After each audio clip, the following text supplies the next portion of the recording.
Well, good evening, little masters, and welcome to episode 222 of the Prancing Pony Podcast, and a party of special magnificence. Oh, and we've been looking forward to this one for many months now. Yes, we have. And yet we still don't know what to call it. Maybe. I think we might have an idea at the end of this. We might have it figured out by the end of the episode. I don't know. We'll see. No promises. But folks, for now, go ahead and pull up a bench in the common room. I'm Shawn Marchese, the Lord of the Mark, and I'm here with the Man of the West, who I hope is enjoying himself as much as I am, Alan Sisto. Yes. And no. Just like Bilbo's birthday. And that must mean, of course, that it's our birthday. Well, okay, maybe not exactly our birthday, but it is our 222nd episode, so we're making it a party. That's right. We are 11-1 times 2 episodes old today. Indeed we are. Hooray! Huzzah! Many happy returns! Yay! Yay! And I was much rejoicing. We're going to eat Robin's Minstrels in a moment. And try as we might, we haven't been able to come up with an appropriately hobbitish word for that. No. I'm still stuck on 22. Well, it's better than 20-22. How about 11-1 twice-wise? I like that actually a little bit. It's not too bad, isn't it? No. Well, enough of all that. We'll figure it out. For those of you joining us for the first time, welcome. Yeah. Here at the Prancing Pony Podcast, we are reading and talking our way through Tolkien's stories of Middle-earth a few pages at a time. Usually. But today, in honor of 222 episodes, we're celebrating by replaying your favorite moments from all of our episodes from 112 to now, or at least to the end of last season. That's right. We asked you, our listeners, to send us your favorite moments, our most horrible dad jokes, our most ridiculous pop culture references, and occasionally times we made a clever observation or delivered a competent reading of the text. All 3 times are included. all three times. Broken clock. We asked you to send us those to include in this episode, and I got to tell you, the response was fantastic. Yes, it was. I mean, we got far more clips than we could ever include in a single episode, unfortunately. And even some of the nominations that made it had to be cut down to a more manageable length. But we did what we could. And with the help of our talented producer, Jordan Rennells, we've managed to come up with the best of the best for you here today. Yes, we have. And we do want to thank every single one of you for your submissions, even the 12-minute long ones. Even if your favorite moment wasn't picked, folks, I promise you, you are not going to be disappointed. No. There's plenty of good stuff in this episode. They were all great. Yeah. And picking the ones that made it into the episode was a little bit like picking my favorite child. You know who you are. I'm glad you're going to be the one paying for those therapy bills, Shawn. Now, before we begin, folks, we should make one thing very clear. There be spoilers ahead. Yeah, there be. Well, not story spoilers, of course. We're assuming that everybody listening to this episode knows the story of Lord of the Rings up to this point. There's a ring. We eventually throw it in a volcano. Sauron dies. Yeah, somebody loses a finger. I don't know. It's all fun and games till then. No, we mean PPP spoilers. Yeah. Some of our best jokes and references are gathered here today. At least that's what you guys seem to think. Well, yeah. So for those of you who have listened to the episodes already, well, this is going to be a little trip down memory lane, a little Prancing Pony Podcast Greatest Hits, Volume 2. That's right, the studio edition. But for those of you who haven't listened to the episodes in question already, you're going to miss out on the chance to discover these gems, well, relatively speaking, gems, in their original locations. So enter at your own risk. And as we go through the clips, we're going to be stopping to add a little director's commentary, a chance for us to look back on these great moments from PPP history. That's right, because even when we do a clip show, well, we can't stop talking for that long. No, we can't. So with all that out of the way, I think we're ready to get started, aren't we? I think we are. Yeah. All right. Alan, where are we going to begin tonight? Well, I think we're going to begin with a section that we call General Foolishness. These are all short clips of you and I doing, well, what we do best, I suppose. And it begins with this clip suggested by Gabriel P. from episode 158. There was a horn blast and a rush of feet, and orcs, one after another, leaped into the chamber. How many there were, the company could not count. The affray was sharp, but the orcs were dismayed by the fierceness of the defense. Legolas shot two through the throat. Gimli hewed the legs from under another that had sprung up on Balin's tomb. Boromir and Aragorn slew many. When 13 had fallen, The rest fled shrieking, leaving the defenders unharmed, except for Sam, who had a scratch along the scalp. A quick duck had saved him, and he had felled his orc, a sturdy thrust with his barrow blade. A fire was smoldering in his brown eyes that would have made Ted Sandyman step backwards if he had seen it. "Now is the time," cried Gandalf. "Let us go before the troll returns."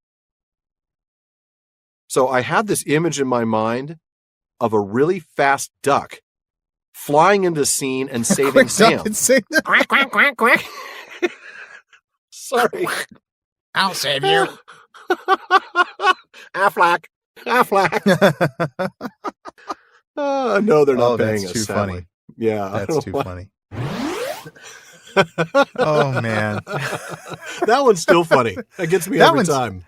That one, I got to say, Alan, that one's you at your best. That is like, that is your style of comedy right there. Like that, it's got that. The heavy moments followed such by a powerful absolute ridiculousness. Yes.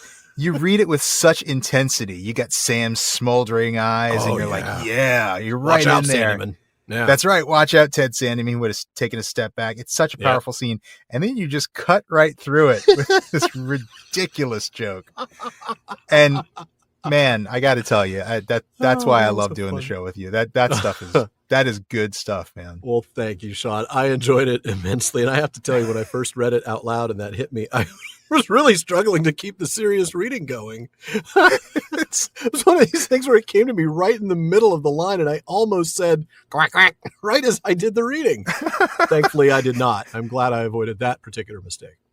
It's one of those that I feel like we have to apologize to people because they're not going to be able to read that part of the book anymore without thinking of a quick duck flying by.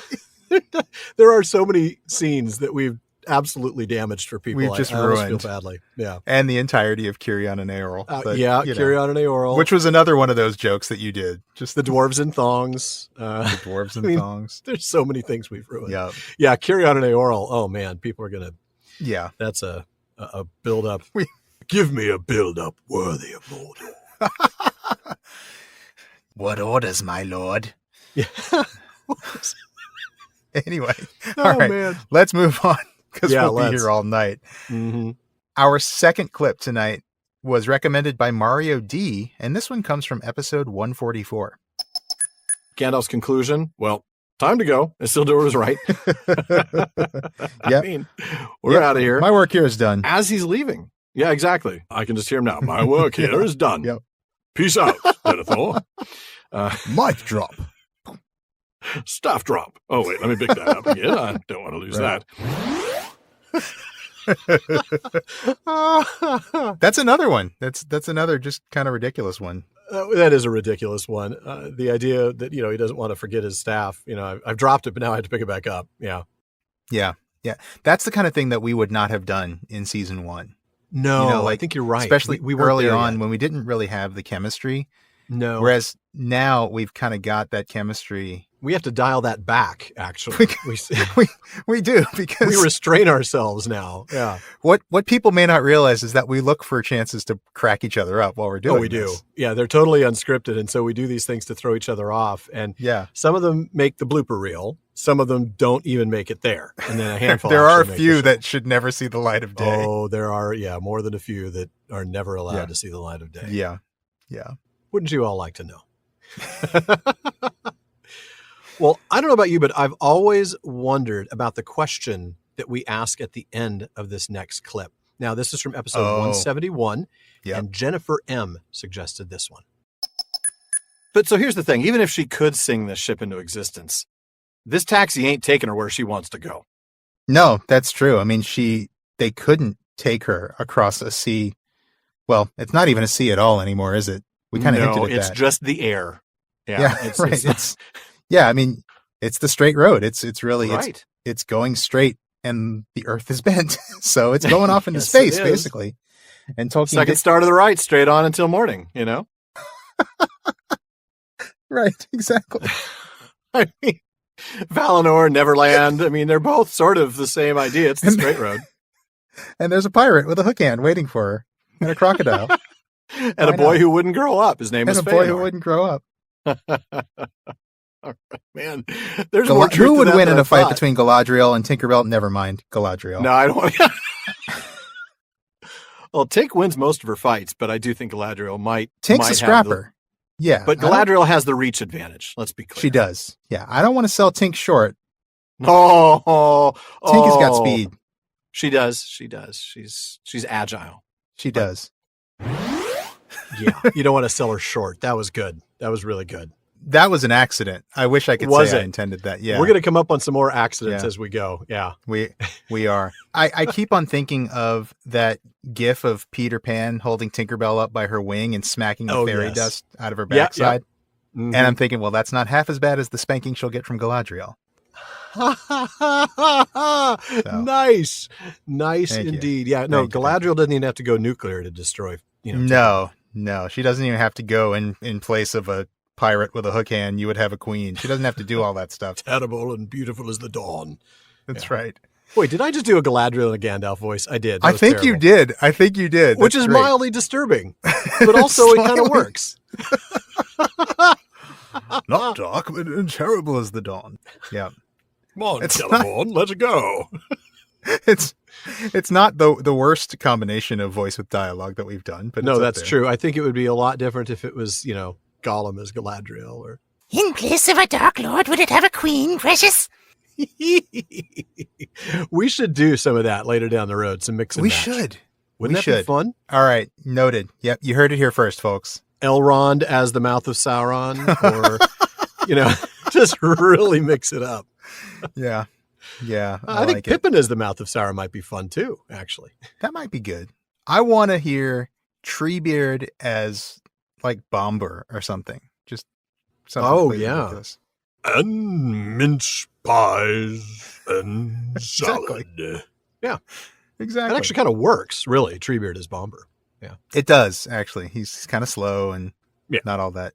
Well, anyway, we'll be here all night. But you know what else works? Bad puns. Yeah, bad puns do work, and there's one of those coming up here. That was very nicely segued. Well, I try. This one was chosen by Sarah J. It comes from episode 205, and to be honest, I can't really decide how I feel about this one. Let's listen. Open, he cried. The Lord of the Mark comes forth. Really? Shawn, you're coming forth now? Is that what's going on? I should come first or second on this show, but now I'm going to come fourth. Fourth. I love it. Oh, that's brilliant.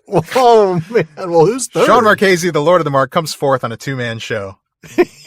That's about right, isn't it? I love it. It's still about right. Yeah. Honestly, I think with everybody on the team doing so much, I probably come seventh now. But Oh wow, I don't know about that, but that is still good stuff. I'll tell you. Yep. I was just thinking of you coming fourth, and then you spun it around into the pun of fourth in order, and it was just spot on, brilliant. I loved it. Oh, thank you. I couldn't think of anything funny to say about just coming fourth, so I just thought, okay, come fourth. No, not that could make a family-friendly show, no. See? Not everything can make the show. That's right. All right. Well, speaking of making the show, this actually does. It's a clip from Joe T., who asked for this one from episode 164, and man, I do love this one. Oh, it's so much fun. So, very quiet. Frodo's sitting there and shivering, and he makes this observation that orcs can not only sniff out their prey, right? What's he say? That they were keen as hounds on a scent, but they could climb. So there was a real danger here, even with the ladder pulled up. And so he's got Sting out. And yeah, Gordon Sumner is glowing like a blue flame. Mm-hmm. I had to go there. I'll try to stop. Many miles away, something crawls from the slime. Oh, beautifully done. Thank you. I was listening to Synchronicity not long ago. Oh, that's a great album, isn't it? That's got to be one of my, the top 10, 20 albums. Yeah. It's just a classic. Every once in a while, I just got to spin it. Just, once or twice a year, at least. I agree. Yeah, no doubt. But then it fades away, so no more orcs. But that's not the end of the danger, is it? And yet, even though he's got, the orc detector stops beeping here, but the sense of danger actually grows stronger, not weaker. Yeah. And we soon see why.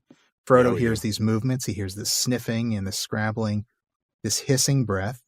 Mm-hmm. And then we know who this is by now. The luminous eyes. Yep. These two pale eyes unwinking. And unwinking. It should be noted they are unwinking. They're not winking eyes. Unwinking, not winking. Yeah. As wonderful as it is to imagine Gollum just, watching him and winking at him. No, that's not what's happening here. That's pretty funny stuff, actually. Hello. No, it's not that. Guess who? That's right. Just me, that's all. Got him. And then he's gone. Gone. Yeah. Slipped around the trunk of the tree, vanished. Which is sometimes what our jokes should do. Seriously. I do my best to really just end up nowhere near where you thought we were going to end up. That's exactly what you do. You sometimes surprise me. Actually, you often surprise me. I never would have expected that. Sometimes in a good way. Most of the time. But that's good to hear. There are exceptions. Of course. But man, you got the random police reference in there. Oh, I know. We get to talk about our knowledge of 1980s rock again. Bring up Gordon Sumner, and then boom, Gollum winking. Sometimes it's an 80s rock podcast. Sometimes it's a Tolkien podcast. Sometimes. Yeah. All right. Okay. Well, we can move on to another fun one. I like this one a lot, actually. Pedro R. asked for this one, and this one comes from episode 159. Which, if you remember, is the Bridge of Khazad-dûm. So setting the stage for you here. Oh, yeah. This is fun. Thank you. Yep. And then the bridge cracks and breaks. Yeah. Oh, and then the Balrog falls. Yeah. Forward into the chasm and vanishes. Right. But as it's going down, we can all see it. Primary weapon. If only he used the whip first and had to rely on his sword, he wouldn't have been able to bring Gandalf down. Yeah. I know. Wow. Interesting. That's an interesting what if. But yeah. No, it's got the whip. It swings the whip one last time, drags Gandalf to the brink. And as he falls, that's when he calls out, "Fly, you fools." Not as he's gripping and holding on for the last moment. He's already fallen. And it's as he's falling, he's saying, "Fly, you fools." He knows this is the last chance I have to call them fools. And so I shall. Especially you, Pippin. Yeah, fly, you fools. You fool of a took. Pippin, you too. That's part of it. You can't quite hear it from here. That's what he says. Yeah. Fly, you fools, and make sure Pippin listens. Yeah. That's another one of yours. That's again the classic, the serious moment of Gandalf falling to his doom. Yeah. Then, I feel like we're getting a little predictable now as I'm listening to them all together. I know there's a pattern there, isn't there? There is a pattern. I don't know that I noticed that before. We each have a comedic style. We really do. I have that kind of gallows humor and just sort of, poking fun at the most serious moments. Yeah. Yeah. And I just go for random and ridiculous whenever I can. Totally off the wall and unexpected. Great stuff. Like this Speaking one, of totally off the wall and unexpected. This is a fun one. Now, this one is from episode 170. Once again, it involves Galadriel, and Glenn K. picked this one for us. These are really nice clothes. They are super comfy. Mm-hmm. They're not armor, though. No. So this is not Dwarven Mithril. This is not going to turn a spear that'll skewer a wild boar. That is correct, but they might help you hide from the wild boar. They might. They might help you hide. Yep. They might. I was just thinking about how the riders of Rohan end up riding right by the three hunters in broad daylight. So yeah, I think they might help you hide. Yes. We'll get to that in a bit, I'm sure. Yeah. Unless you stand up and start throwing rocks at orcs and saying, "Hey, over here." Over here. Because then you're going to get caught. Well, then you will. Yeah. And so the elf tells them pretty straight out something kind of cool. Hey, Galadriel must really like you because she and her maidens made this stuff. No, Gimli, not in that way. She does? Does she like me like me? Oh, man. Yeah, Galadriel gave me a note, and it said to have Haldir tell me to tell you that she totally likes you. Oh, thankfully. And then she gave me this note to give to you, and if you open it up, it says, "Do you like me back?" Checkbox yes, checkbox no. Oh, gosh. Oh, man, that's terrible. Wow. No. She doesn't like you. She just likes you. You're indeed high in the favor of the lady. She's fond of you. Of course, Gimli's not going to leave it alone. But how high? Yeah, that's right. How high in the favor are we? Specifically, how high in the favor am I? That's what I want to know. I don't really care about Frodo. Is this friend zone or something more. Definitely just friend zone. Gimli. Totally. Definitely just friend zone. But I think it's pretty funny because Galadriel and her maidens were weaving this stuff. Maybe that's why we never spent time with our hosts. I mean, maybe she was just busy making our robes. They're making clothes the whole time. Sorry, I can't hang out with you, my friends. I'm making your robes. Yeah. Just so that there's no hard feelings about the mentally undressing all of you. I'm going to dress you into physically. your souls. After mentally undressing you, I'm going to actually put real clothes on. As I'm reading your souls. Right. Man.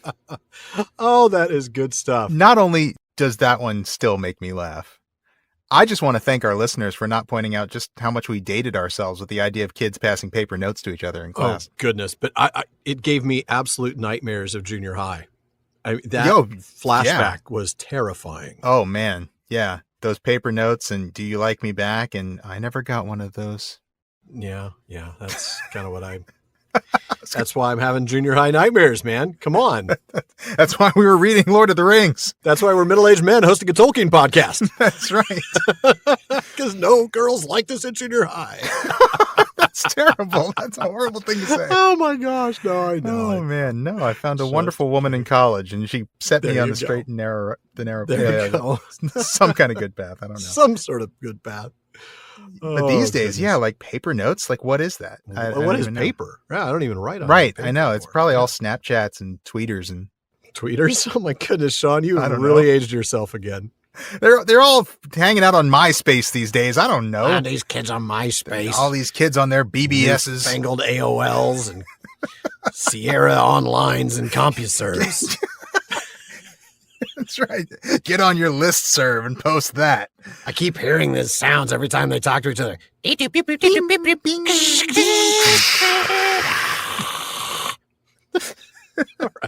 All right.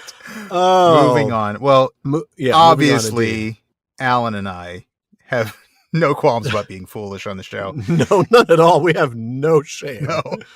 And sometimes we are, let's just say we can have an influence on our guests. Mm-hmm. Like in episode 142, when we had Corey Olson on to talk about the Council of Elrond, and we had this exchange, which was given to us by Robin P. Yeah, and just a heads up, this is a longer one because we're not going to interrupt Corey on this. No, and it's too good once Corey gets in there. It is. Here we go. The time of my thought is my own to spend, answered Dain. For the present, said he, and he rode into the darkness. Which is what messengers from Mordor are wont to do, I suppose. That's right. Yeah. Oh, yeah. Yeah. So Sauron says he wishes friendship. And threatening you before they leave, of course. Right, exactly. Right. Which is also what they do. We'll give rings. You get the 3 rings back.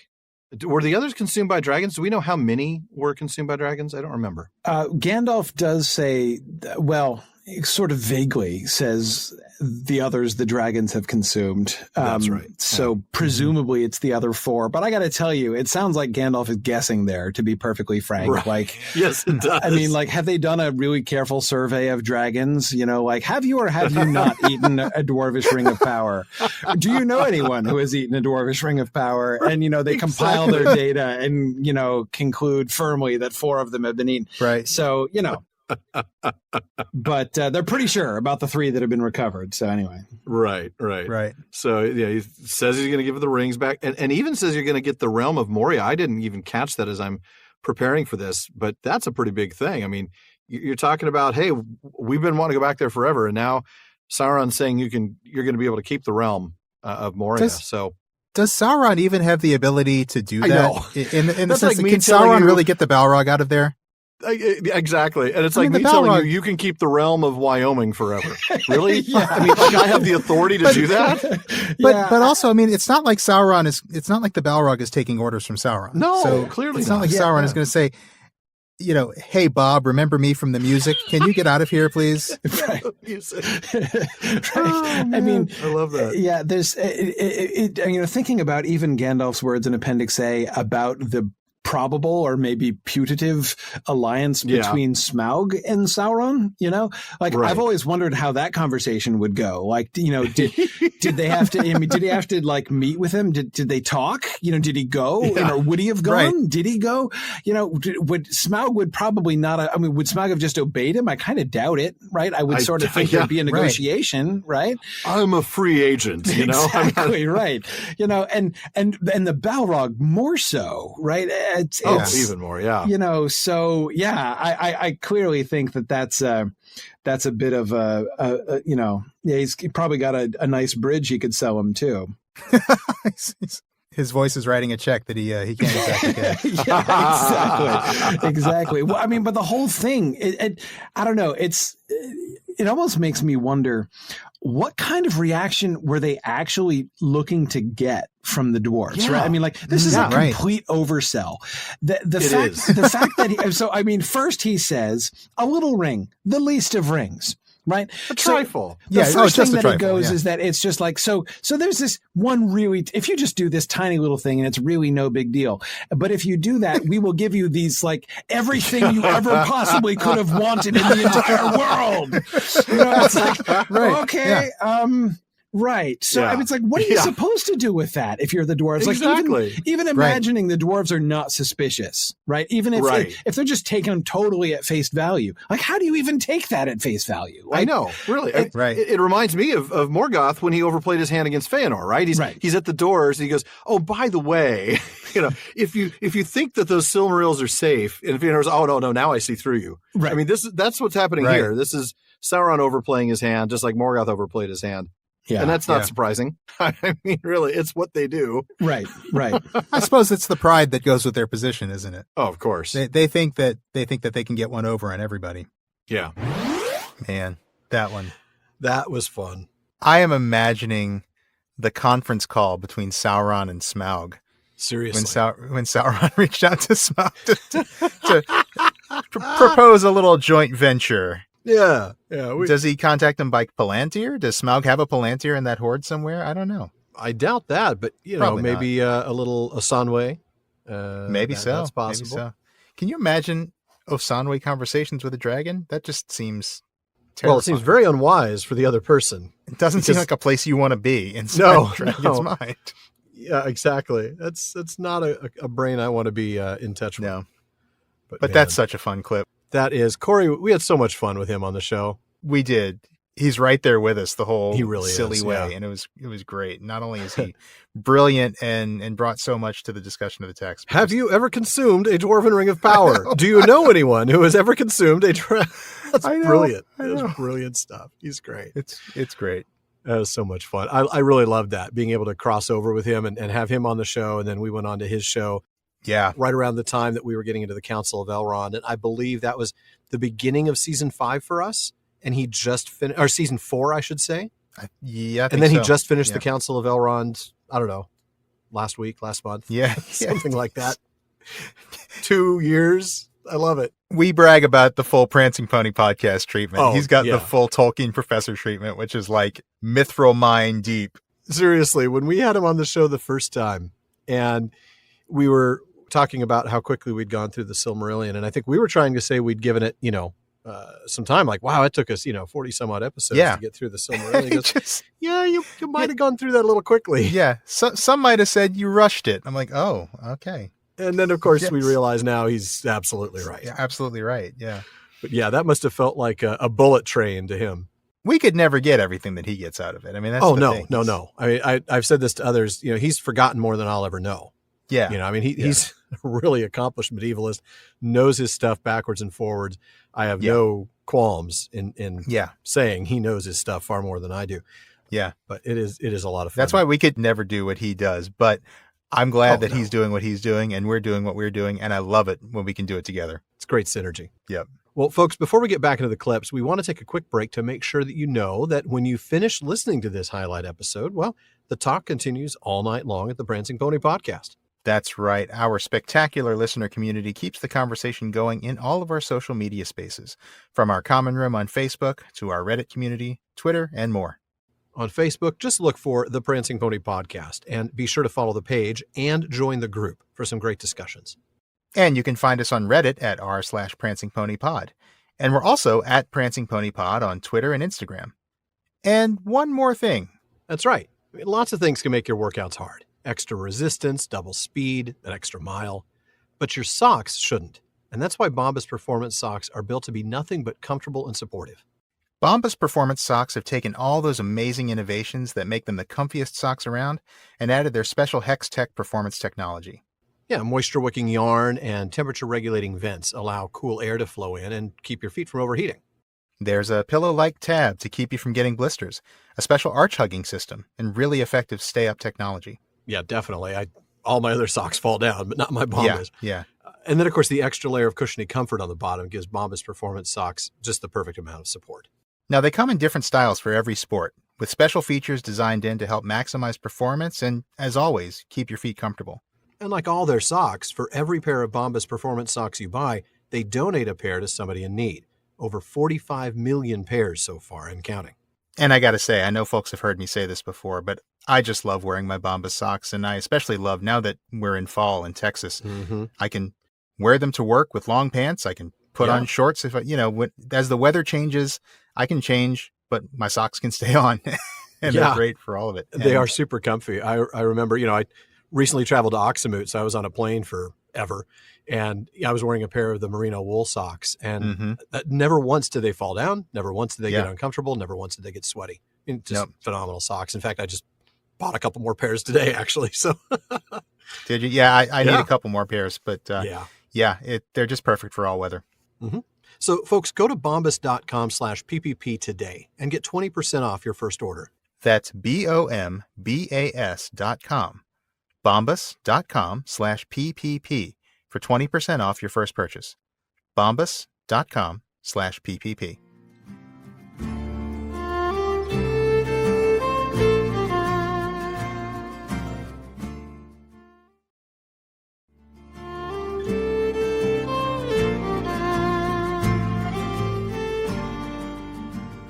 Well, folks, we're back with more clips as we celebrate 222 episodes of the Prancing Pony Podcast. And it wouldn't be the Prancing Pony Podcast without inappropriate pop culture references, would it? No. Like this one, chosen by Robert S. from episode 177. They're too dear to him. He doesn't want to bring them into that danger. No. And he knows he can trust Aragorn, but he also knows that Aragorn's heart yearns for Minas Tirith. Right. He knows that's where Aragorn wants to go. Right. He knows he can't trust Boromir. He even says, quite boldly, Boromir has fallen into evil. So I clearly cannot trust the Boromir in front of me. We have our Princess Bride reference, folks. There you go. Yes, we do. Didn't take long. No, it didn't. Actually, did you know that Frodo actually spent the last few years building up an immunity to Boromir's? So of course he did. Of course he did. Oh, man. All right. Never go in against Boromir when death is on the line. When death is on the line, or the ring is on the line. Right, exactly.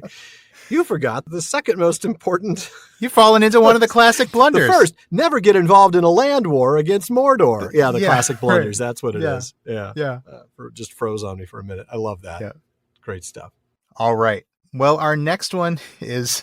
I know this one. These are just going to get worse and worse. They are, aren't they? This one was. They involve singing, folks. So they do. Spoilers. There's a lot of singing coming up. Sorry. This one was suggested by Trin, and this comes from episode 193.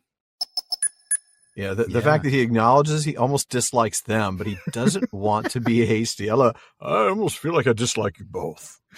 It's like, I think you're a jerk. Turn around. Yeah. Turn around.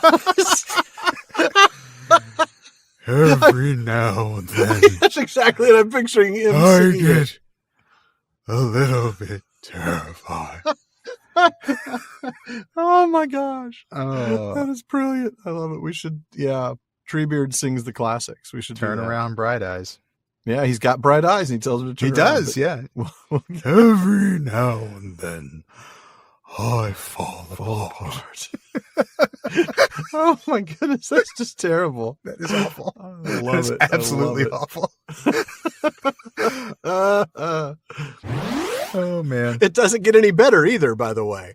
I mean, it was terrible then, and it's just as terrible now. It has aged terribly. Yeah, it has aged terribly. I'm just thinking, I want to hear the Treebeard, like 80s compilation record of Treebeard singing the 80s pop hits. There's going to be 10 songs on it. It's going to be 3 hours long. Yeah. I'm actually imagining an old, remember Whose Line Is It Anyway? They would do the greatest hits bit.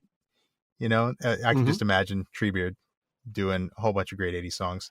Oh man, good stuff. But not this next one. No. So Jennifer M asked for this one from episode 175, and well, to be honest, I'm really not sure why.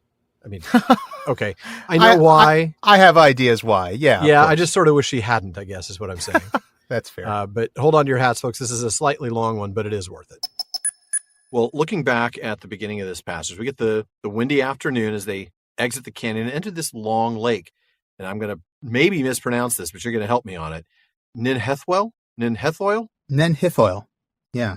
Hithoil. Yeah, that's Hithoil. Right. Oh, okay. Yeah, that OE is not. What kind of oil do you use? I use Hithoil. I use Pennzoil. I use only Hithoil for my elven boat. I use Mobile One, but yeah. All right. Yeah, well, it's understandable that you have trouble with it because that OE diphthong is not a common vowel combination in Sindarin. No. I mean, if memory serves, I can't even really think of another word in Sindarin that has it. I'm sure somebody out there will think of one, but it's definitely not common. In Appendix E, Tolkien says there's really no English equivalent for how to pronounce it, but he says you can basically just pronounce it OI. So oi, Hithoil. Okay. Oi. Just don't say it in 3 syllables. Don't say Hithoel. Say Hithoil. Well, no.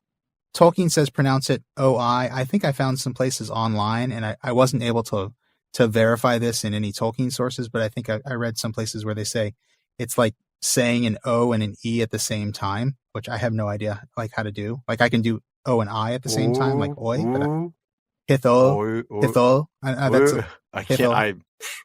That's probably the right way to say it, but I think that's why Tolkien says just say it like OI, which just say it like he totally says. And I'm just going to say that really long lake just north of Raros. There you go. That's probably the easiest thing to do. Yeah, it is. Now, I'm not going to leave without some word nerdery on it.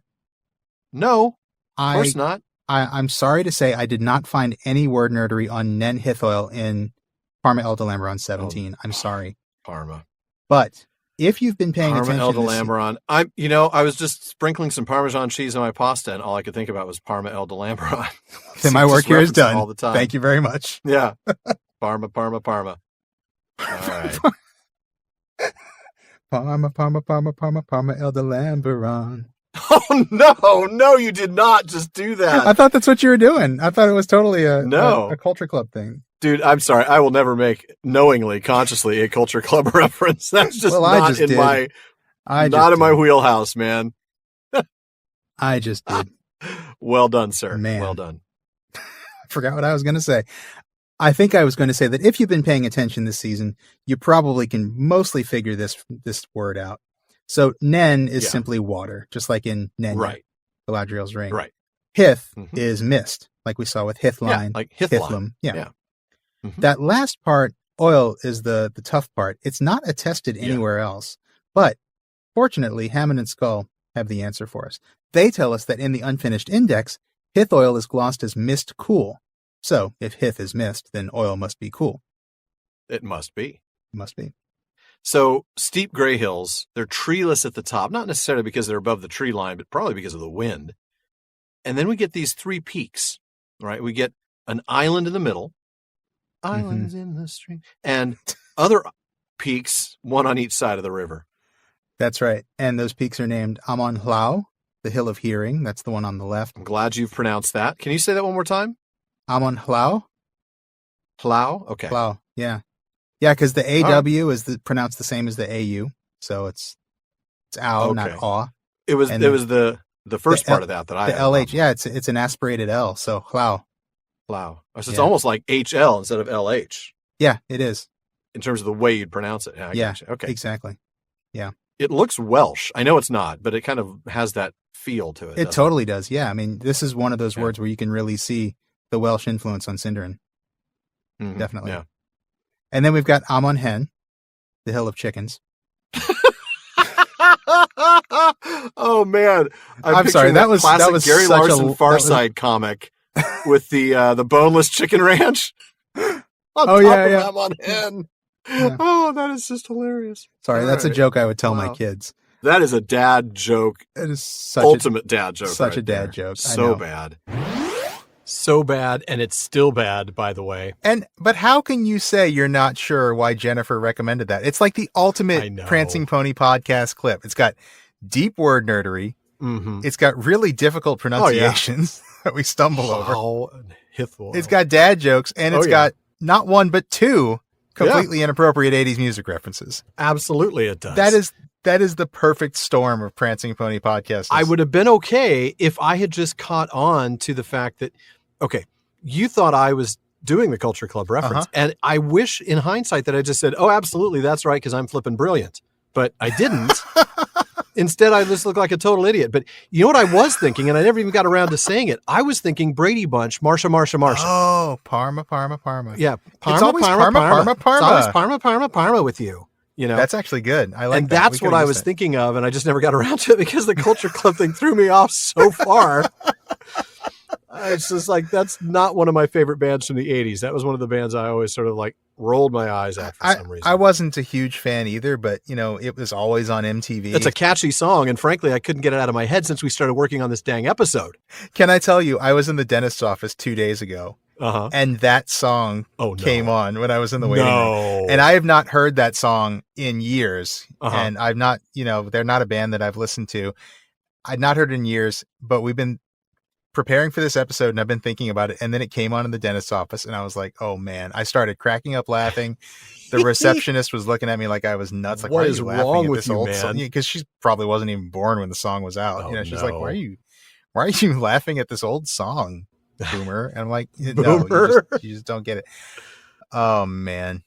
That's fun stuff. Awesome. I hope that we haven't ruined Parma El Delamberon for people with that one. I hope we haven't ruined Culture Club with that one. Actually, I don't care. Yeah.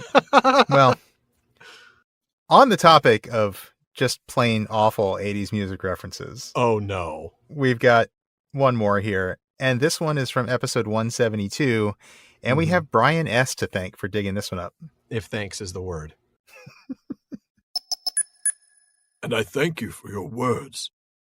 True words, doubtless. Yet all such comfort is cold. Memory is not what the heart desires. That is only a mirror, be it clear as Khaled Zaram. Or so says the heart of Gimli the dwarf. Elves may see things otherwise. Indeed, I have heard that for them memory is more like to the waking world than to a dream. Not so for dwarves. Man. His heart is just broken. You just... Oh. Yeah. There's that Kuzdul proverb, which I'm trying to think of how it's translated. I think it's the power of love is a curious thing. Make a one dwarf weep, make another dwarf sing.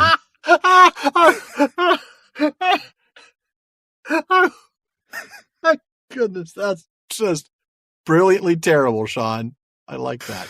Thank you. That's why I'm here. You threw me by calling it a Kuzdul proverb first. I'm like, what? Yeah. Oh, no, he did not just do that. Yep, that was Hugo Lewis. Hugo Lewis, yes. And the Nogrod. Anyway. Sorry. Sorry, not sorry, actually. No, that is a not sorry. You're not sorry for that one bit. You developed that in your head. Yeah. I did. That wasn't even fully spontaneous. You're like, ooh, let me think. No, I had it ready to go. I did. Did I you? just couldn't tell you about it. I just Nicely done. Nicely done, sir. Yeah, like you said, you work these things up just to get me, don't you? That was I good. do sometimes. A lot of times I do come up with them in the moment. That was one that I did have planned. It was just, you could tell because you built up to it. It was like my Kyrion and Aoral thing. It was all build up. Yeah. That was great. That was this again. It's just like, what can I do to crack Alan up here? The Huey Lewis reference was great. Hugo Lewis, man. I would buy a whole album of Hugo Lewis and the Nogrod. I would too. Dwarven parodies of Huey Lewis songs. So if anybody's out there, I'm sure there are. There songs. are probably, what is it, Filks, right? When you have the parody songs. That's it. Yeah. There you go. Well, if that last batch of clips was all inappropriate pop culture references, this next batch is, well, just plain inappropriate.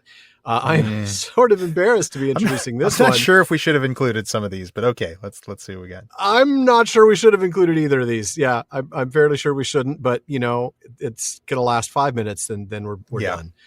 We're going to start with this one from episode 123, chosen by Sarah J.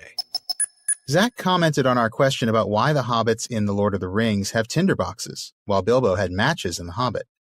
And the practicality of a tinderbox was also brought up by Al W. on Facebook, who said that modern bushcraft enthusiasts still use Flint, Striker, and Tinder. Matches. Tinder, isn't that an app? No, anyway.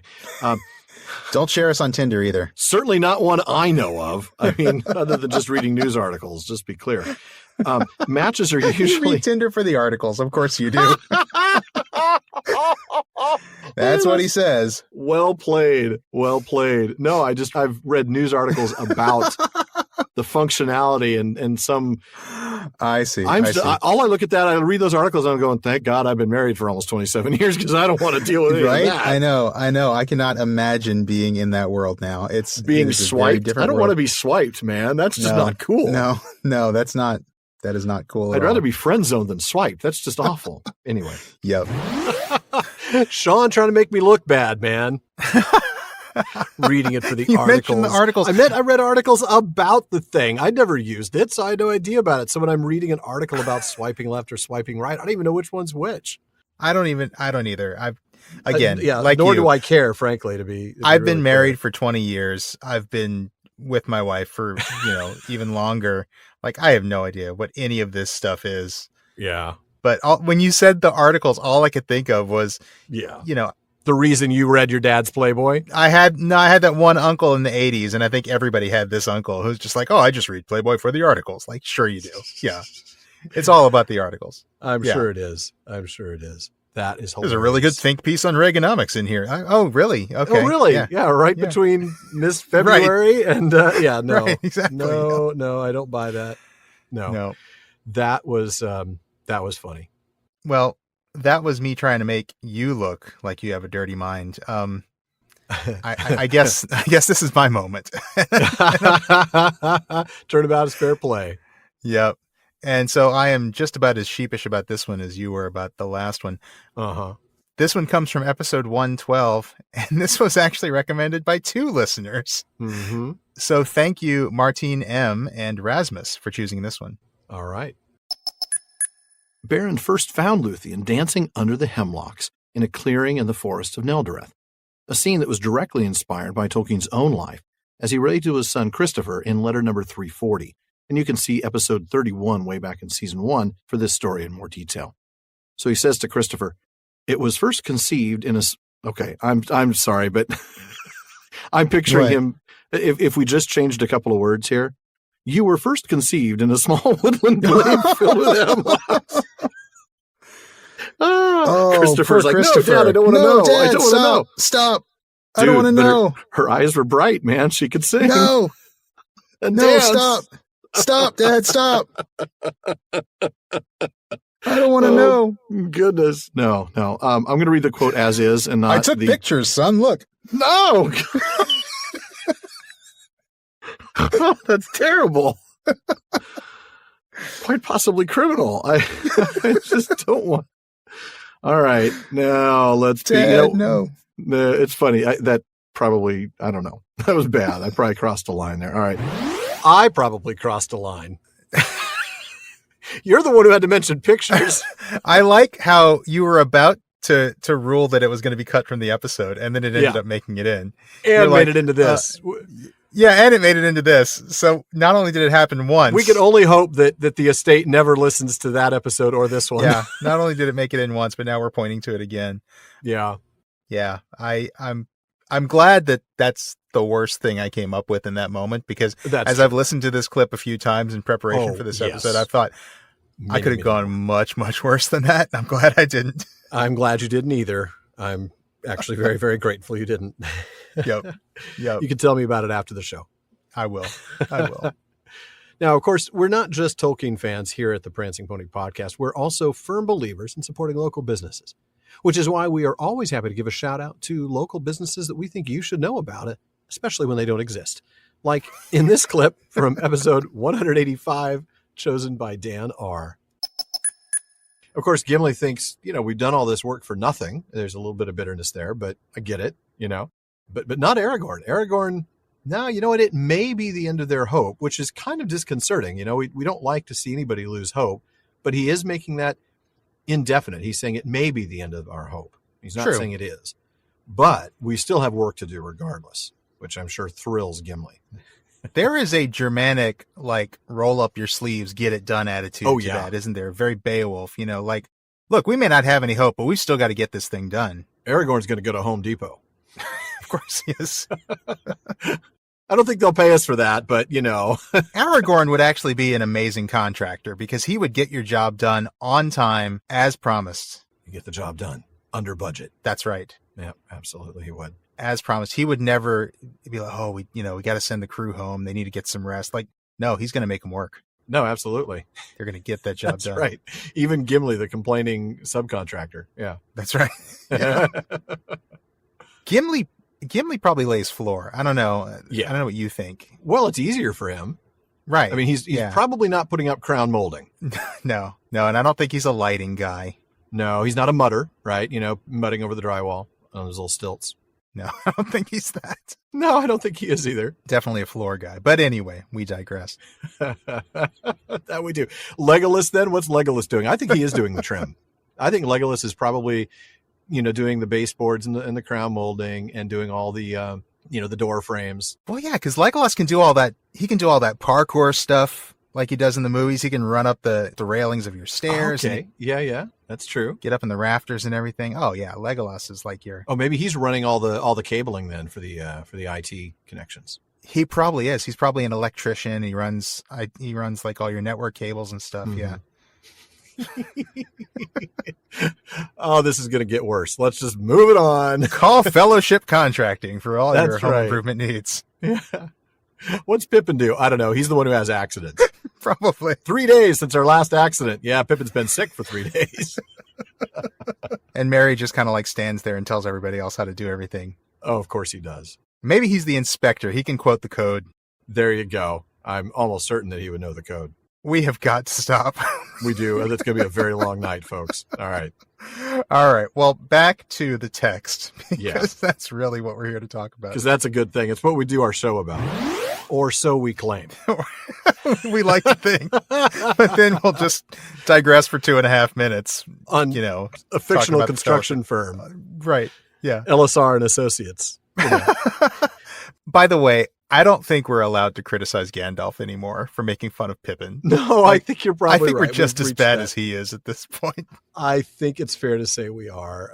Although Pippin, no accidents for 3 days. Oh, yeah, because Pippin's been sick. That one cracked me up. He's been out of the office, yeah. That's great. Oh, man.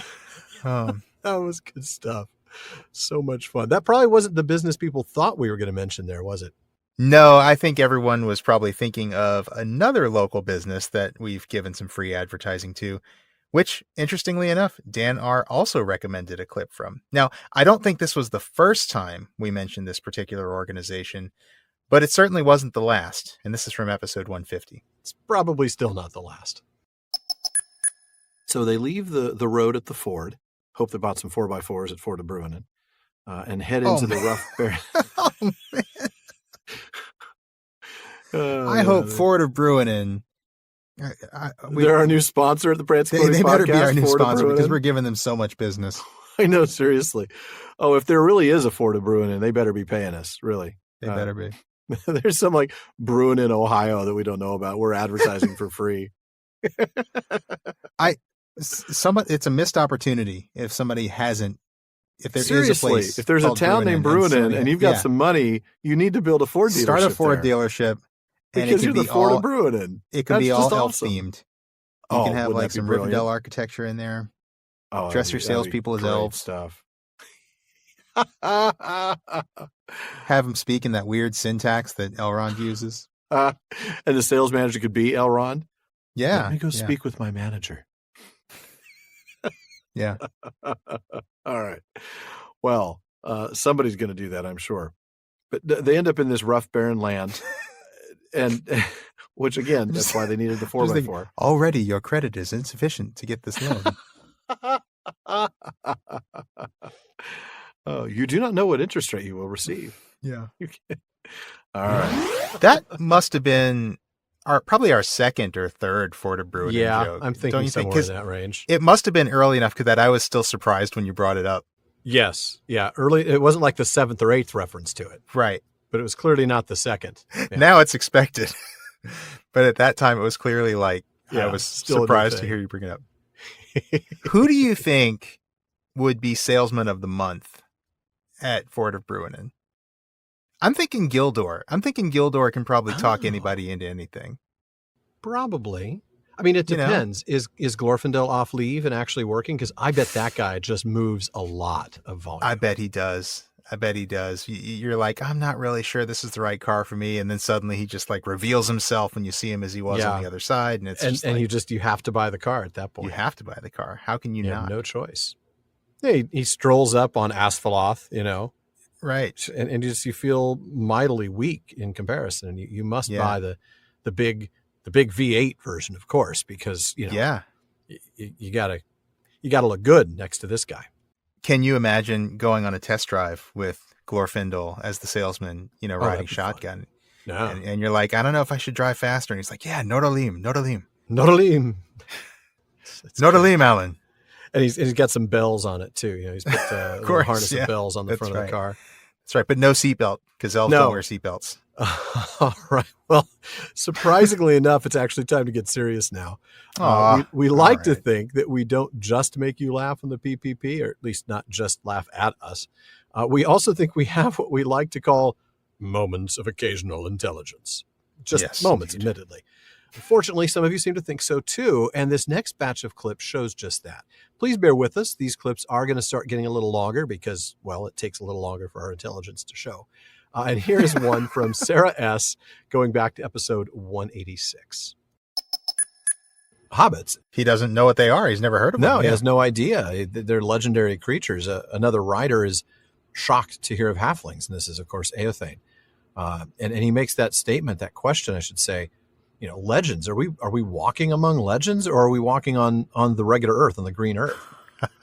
And I adore Aragorn's response to this. Oh, it's great. This may be one of the best lines of the chapter. A man may do both, for not we, but those who come after will make the legends of our time. Wow. In other words, do we walk in legends or on the green earth? The answer is yes. Yes. The answer is yes. Do we have free will, or is there fate? Yes. Do we walk in legends on the green earth? Yes. Yeah. He's got such insight here. Yeah. As to how legends come to be, how they're made, how they grow. And he should, because he is our link to Numenor and to the Second Age and to the First Age, really. Legendary times himself, yeah. He's our link back to Beren and Luthien. Wow, yeah, you're right. When you draw it back to Beren and Luthien, it's even more so, of course. Yeah, he is proof that these legends were real. So Aragorn is going to be the first person to know that legends aren't untrue. Just because it's a myth doesn't mean it's a myth. There are myths and there are myths. Boy, I love that. That is so true. It comes all the way back to what Tolkien said to Lewis in Mythopoeia. Yeah. Lewis talking about how myths are just lies breathed through silver. And Tolkien's point through that entirety of that poem is that myth can contain truth. It does contain truth. How much truth? Clearly, that's a different thing. But wow. Yeah.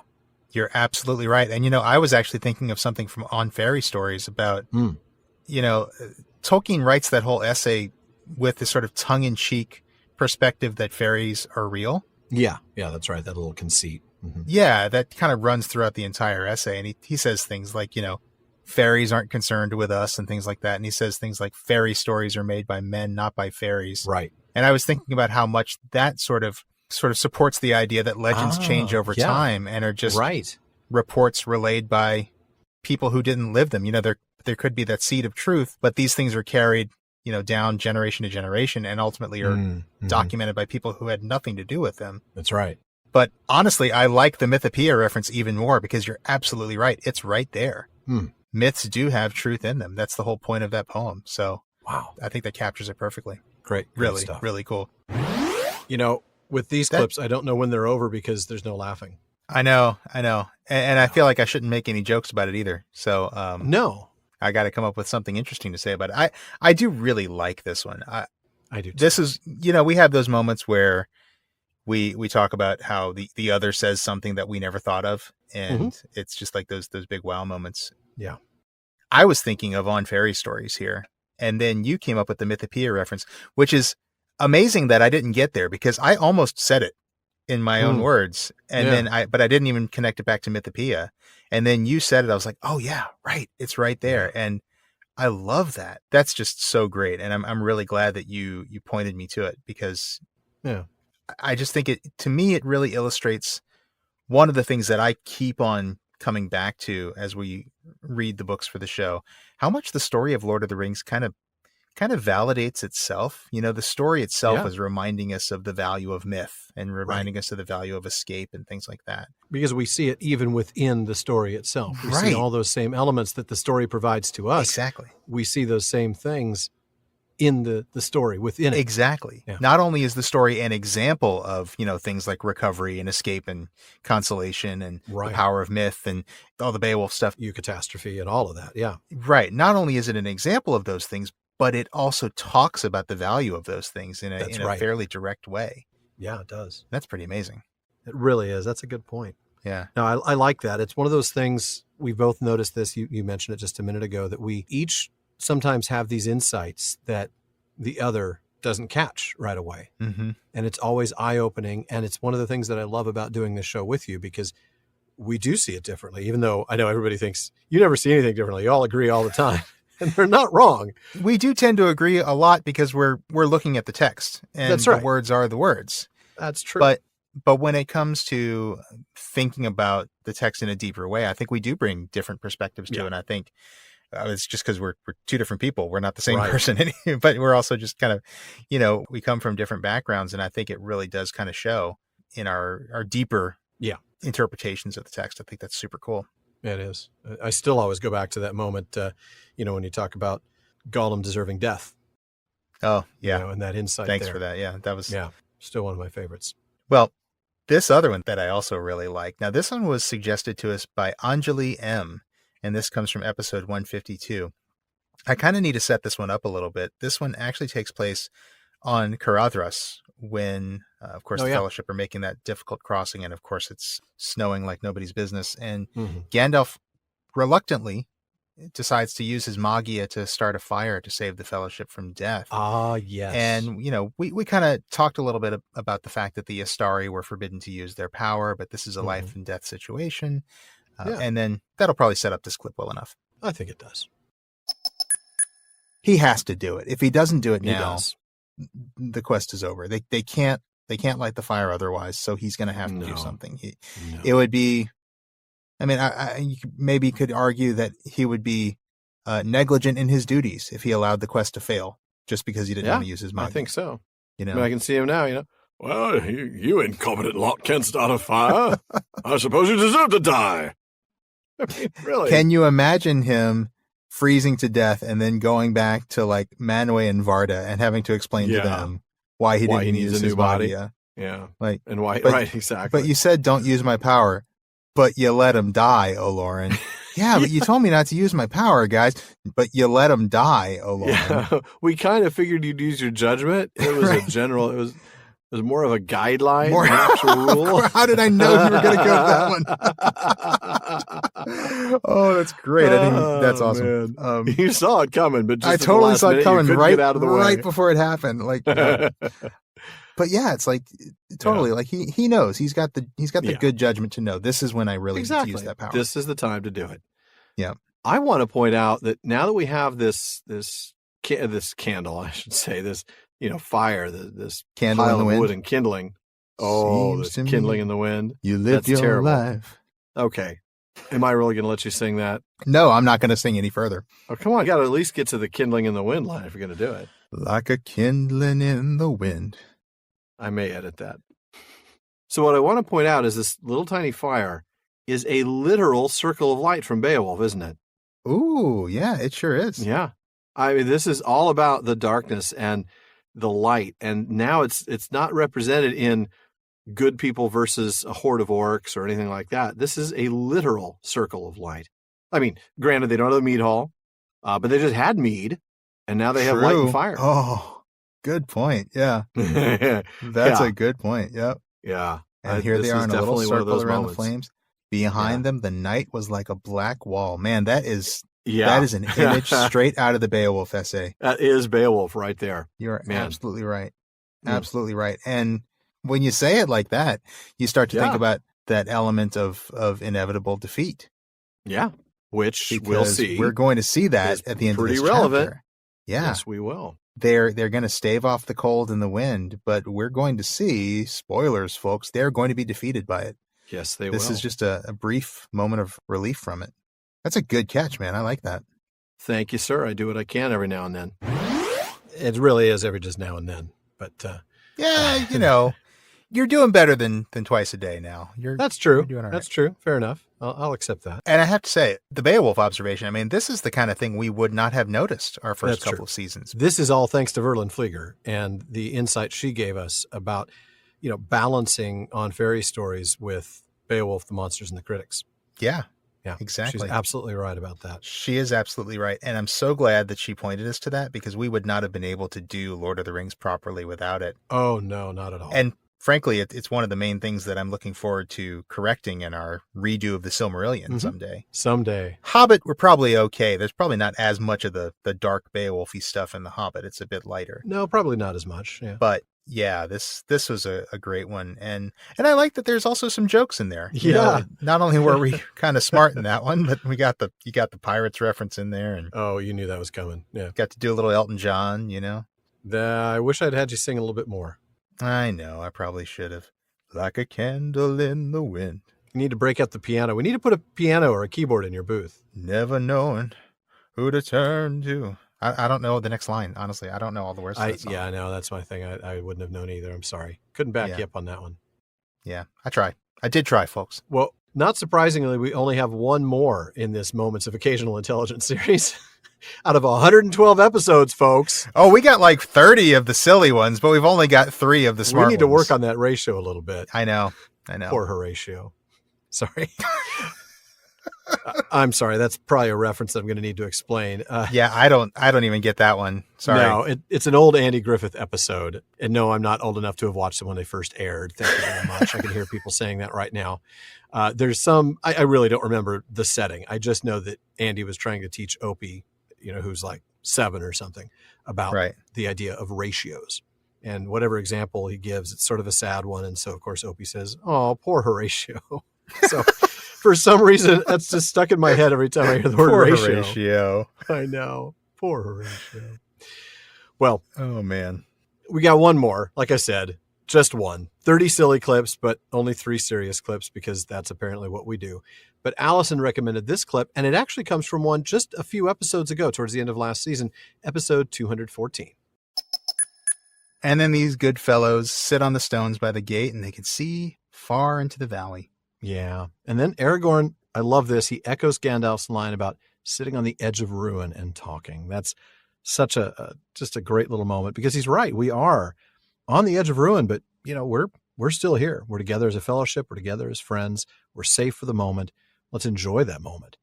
And and then he confesses that tremendous weariness. He must be exhausted. Yeah, he must. I mean, it's been a week. It really has been a week. And then he stretches out. He lays back, relaxing. He lets out some smoke. And then Pippin has this awesome observation. I love this so much. Strider the Ranger has come back. Yeah, absolutely. It's like those cares. Those cares are kind of lifted from him just for a little while. Mm-hmm. Aragorn's reply is especially good, right? I am Strider. That's right. He has never been away. I am both Strider and Dunedain. I belong to both the North and the South. And I want to hang out there for a little bit. Yeah. I think we should. Yeah, because I think it's worth thinking about, what does this mean? There are obviously 2 sides to Aragorn's nature here. He's Strider and Dunedain at the same time.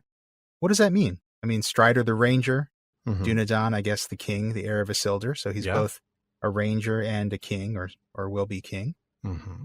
He's a man of both North and South. He says that. Yeah.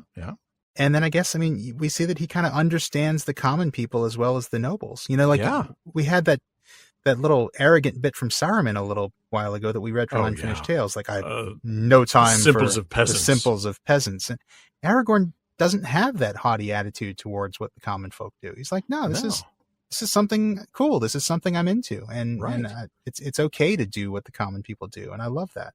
He is as much a common person as he is a noble person. Yeah. He's not a noble person, you know, carousing with the commoners. Yeah, he's not, right, exactly. He's not like... not condescending to them, you know. Right. He's not like being like a class tourist, you know. He's not like... Ooh, good word, yeah. Hanging out with the lower class, just, you know, this is a thing sometimes.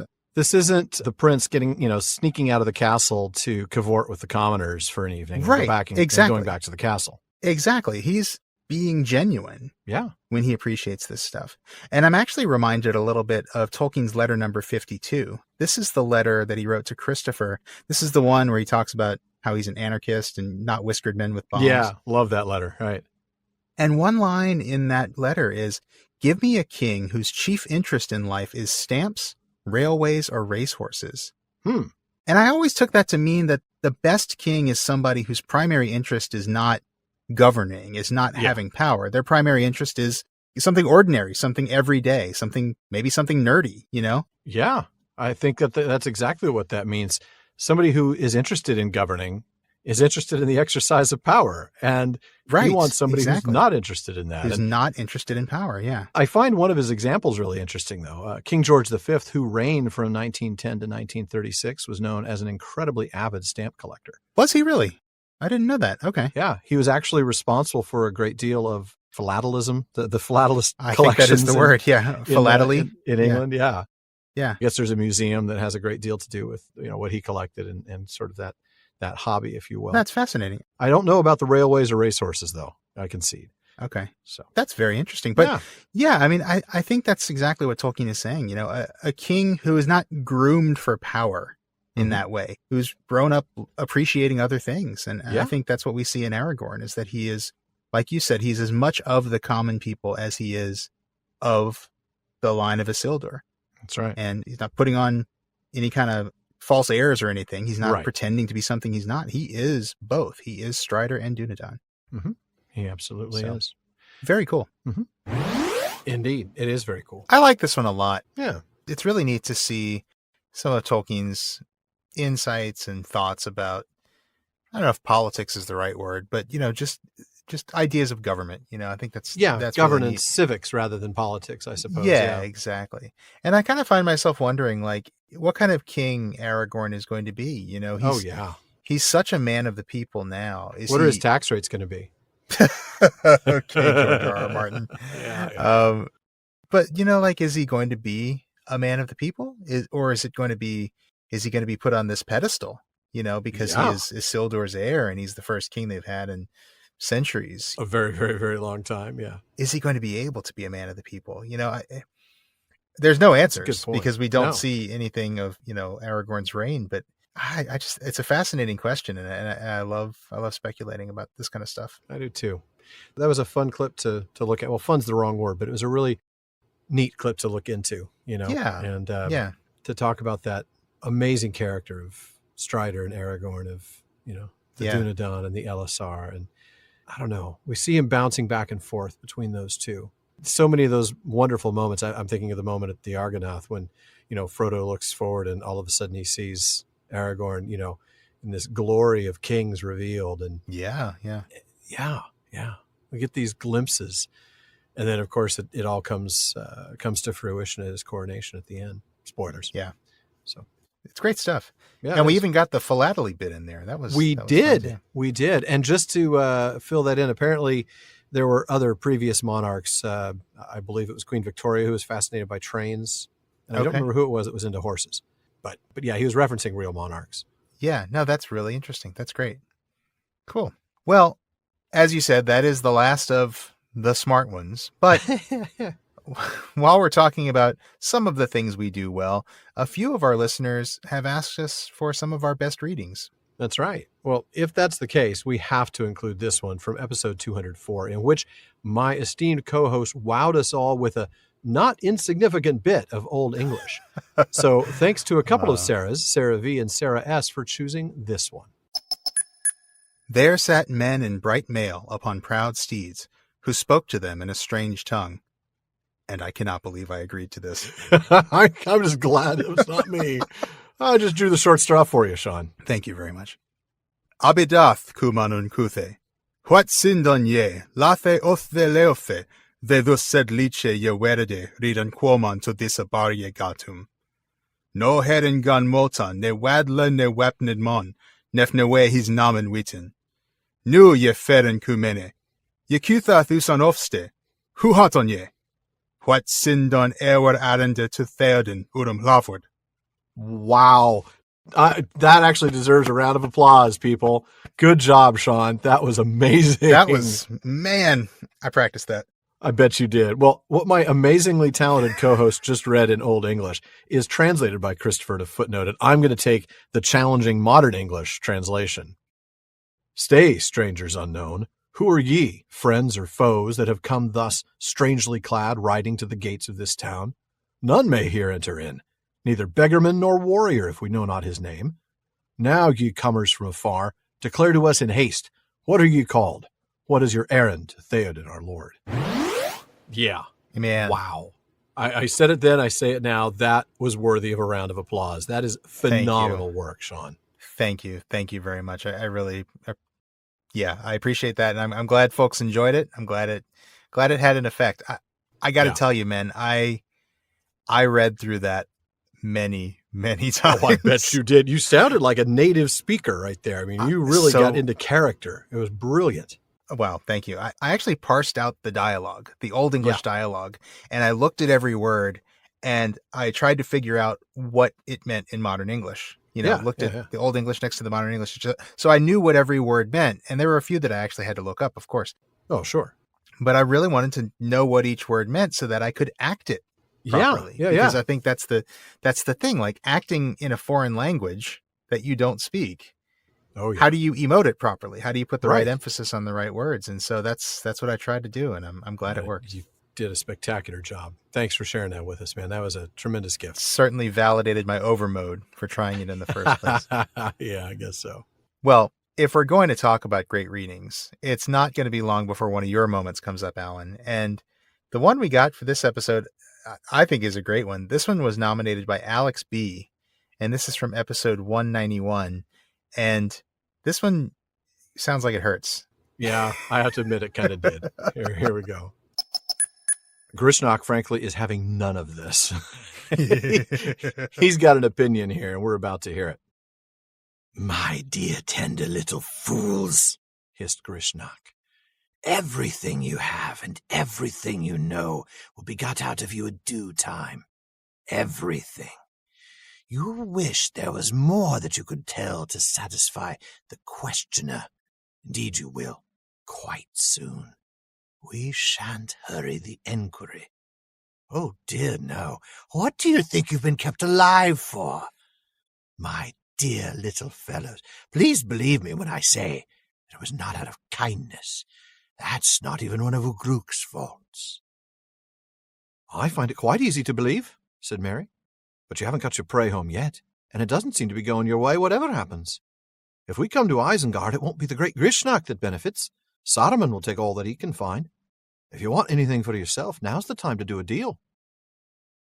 Grishnak began to lose his temper. The name of Saruman seemed specially to enrage him. Time was passing, and the disturbance was dying down. Ugruk or the Isengarders might return at any minute. Have you got it, either of you? He snarled. Got him, said Pippin. Untie our legs, said Mary. They felt the orc's arms trembling violently. Curse you, you filthy little vermin, he hissed. Untie your legs? I'll untie every string in your bodies. Do you think I can't search you to the bones? Search you. I'll cut you both to quivering shreds. I don't need the help of your legs to get you away and have you all to myself. Yeah, I don't want to be near that guy on a bad day. No, he sounds terrifying. And you did a fantastic job with that. Thanks, man. And we were just talking about this earlier today on Facebook. Oh, yeah. Today when we're recording it, just the voices that we each do. And I got to tell you, your voice acting has really forced me to up my game over the past few years. Well, you have certainly done that. I think I mentioned that in the thread. From the very beginning to now, the way you've developed your voices for your characters, it really is amazing. You've made leaps and bounds, and now you can't tell the difference between us, in my opinion. Thank you for that. I can still tell the difference, and you still make it sound really, really easy sometimes. And this is one of those moments. You gave Grishnak, he's so evil. And isn't he? Creepy. And I mean, quivering shreds. I'll cut you both to quivering shreds. And I'm shuddering as I'm hearing you say that. That's good stuff, man. Thank you. It's a gift. And, it is a lot of fun to do. And when I think of the outtake from a few years ago, when you had to do a Grishnak reading and you didn't have a voice ready. Oh, yeah. And it sounded a little bit like Roz from Monsters, Inc. Like a winged Nazgul is watching, Wazowski. Yeah, that's and right. Gonna cut you to quivering shreds, Wazowski. Right. Now I want to see Roz say that in Monsters. I'm gonna cut you to... Yeah, I mean, and that was because you just didn't have a voice prepared for him. Right. We just kind of got in the booth. We didn't know that we were going to be doing that line. No. But yeah, I like this Grishnak much better. And oh man, so evil, so scary. It's fun to play Great evil. stuff. I have to admit, it is. My favorite voices to do have been Glaurung and Ungoliant and Grishnak and all of these. It's just so much fun to get into their heads. So much fun. But thank you. Yeah, and yet you're so good with just regular people too. Like, I mean, your Gandalf is Gandalf now. Like, I mean, that is very kind. Obviously, Ian McKellen's brilliant, but like I hear Gandalf's dialogue in your voice now when I read the book. My job here is done. Yeah, or my job here is done. Yes. But awesome That's stuff. Cool. Thank you, Shawn. Very kind. Well, so we did our readings, but not surprisingly, the part of the narrative that got the most nominations out of all of these was the end of book 2 and the beginning of book 3 here in The Lord of the Rings. Now, of course, that includes Boromir's final moments, his debate with Frodo, his death, his final words, and the beautiful funeral scene. Now, unfortunately, we couldn't pick all the moments that she submitted, and many of them were very long too. But we were able to get a couple of those in, starting with this discussion about his death from episode 182, chosen by Remy D. But elements of this death scene should remind us of some of Tolkien's words from Beowulf, Monsters, and the Critics. Mm-hmm. Let us by all means esteem the old heroes, men caught in the chains of circumstance or of their own character, torn between duties equally sacred, dying with their backs to the wall. Man, that's pretty much what we see here. I mean, it is. Boromir isn't literally with his back to the wall. He's more surrounded, but I mean, he's certainly cornered. Mm-hmm. And I love this idea of torn between duties equally sacred. That's Boromir, isn't it? Because totally. Yeah. He's torn between his duty to the Fellowship and his duty to Gondor. To the city. That's right. To Minas Tirith. Yeah, absolutely. Got another quote here from Beowulf, the Monsters, and the Critics, where Tolkien says, "Men with courage as their stay went forward to that battle with the hostile world and the offspring of the dark, which ends for all, even the kings and champions, in defeat." Boy, that is a Beowulfian line right there. I mean, defeat is inevitable. Even in kings and champions are going to die. Absolutely. But that also means simultaneously that death itself isn't failure. That's right. And that's one of the reasons I think that Aragorn says that he hasn't failed. Yeah. So I know we'll talk about that in just a moment. Oh, at length. Yeah. And there's one other little phrase in Beowulf, Monsters, and the Critics where Tolkien says the wages of heroism is death.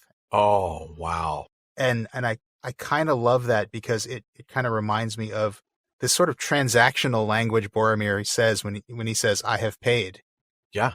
The reality is he has done a job and the wages for that job is death. Yeah. And he knew that going into it. And he knew it going in. Yeah. Just like Beowulf.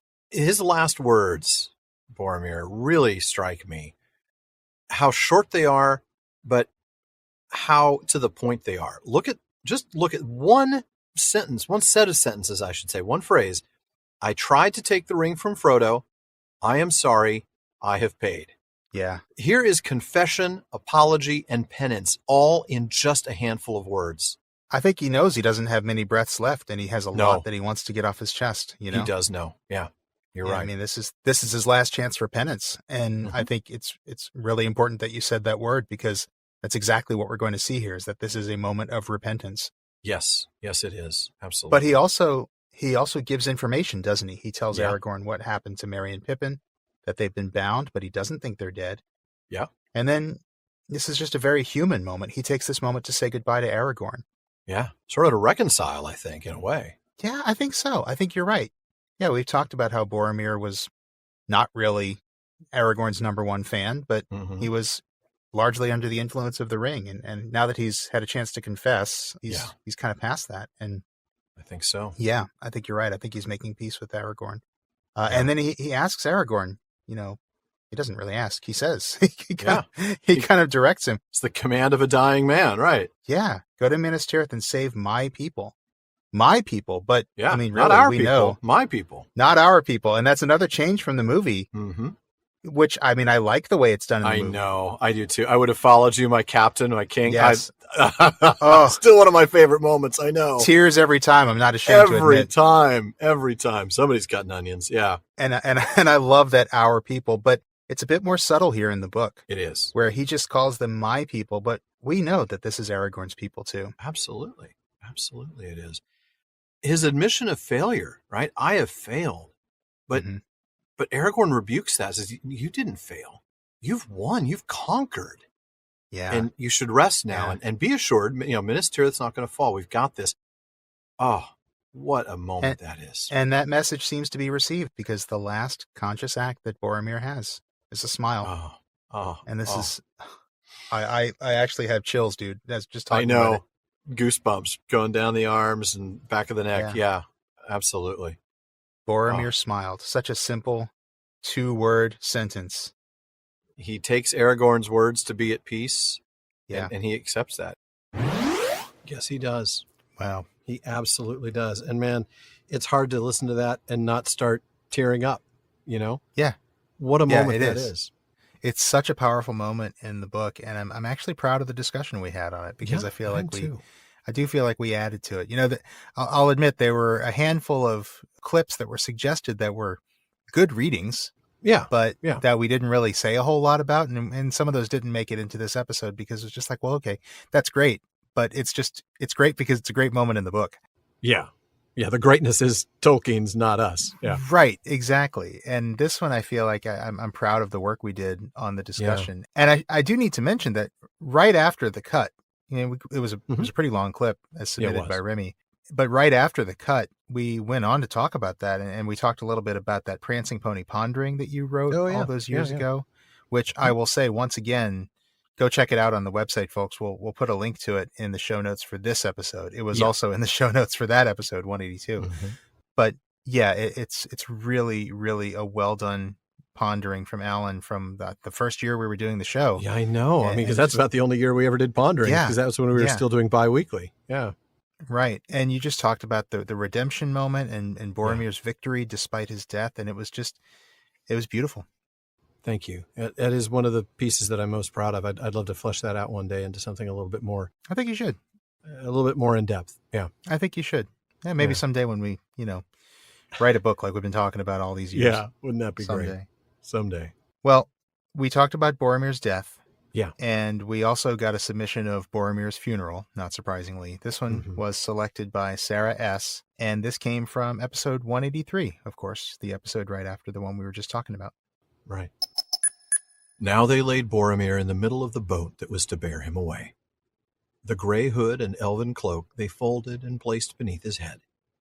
They combed his long dark hair and arrayed it upon his shoulders. The golden belt of Lorien gleamed about his waist. His helm they set beside him, and across his lap they laid the cloven horn and the hilt and shards of his sword. Beneath his feet they put the swords of his enemies. Then, fastening the prow to the stern of the other boat, they drew him out into the water. They rowed sadly along the shore, and turning into the swift-running channel, they passed the green sward of Parth Galen. The steep sides of Tol Brandir were glowing. It was now mid-afternoon. As they went south, the fume of Rauros rose and shimmered before them, a haze of gold. The rush and thunder of the falls shook the windless air. Sorrowfully, they cast loose the funeral boat. There Boromir lay, restful, peaceful, gliding upon the bosom of the flowing water. The stream took him, while they held their own boat back with their paddles. He floated by them, and slowly his boat departed, waning to a dark spot against the golden light, and then suddenly it vanished. Rauros roared on, unchanging. The river had taken Boromir, son of Denethor, and he was not seen again in Minas Tirith, standing as he used to stand upon the white tower in the morning. But in Gondor, in after days, it long was said that the elven boat rode the falls and the foaming pool, and bore him down through Osgiliath, and past the many mouths of Anduin, out into the great sea at night under the stars. I'm tearing up, man. That is a passage, isn't it? It's a gorgeous passage. Yeah. It really is. It's a beautiful farewell to Boromir, who deserves it, for the record. Boromir is a hero, folks. I acknowledge it. Uh-huh. So let's go back and take a look at what all has happened here. So first of all, Mm-hmm. they lay the bier with Boromir's body in the boat, fold the hood and the elven cloak, place them like a pillow, comb his hair. Yeah, it's so touching. I mean, it's a funeral. You know, they're treating his body they're preparing his body, you know? Yeah, this is properly done. The golden belt of Lorien is gleaming about his waist, which is gorgeous. A little touch of fairy enchantment there. Yeah, absolutely. I was actually noticing, and I didn't notice this until I read it out loud, as so often happens, how many times he uses alliteration in this passage. Boromir, boat, bear. Yeah. The golden belt gleamed, the helm beside him. Then there were several others. Horn and hilt and shards of a sword. Sadly, swift running, sword, steep sides. And then Rauros rose. I loved that. And then later Rauros roared. Yeah. And we just get a lot of these little bits.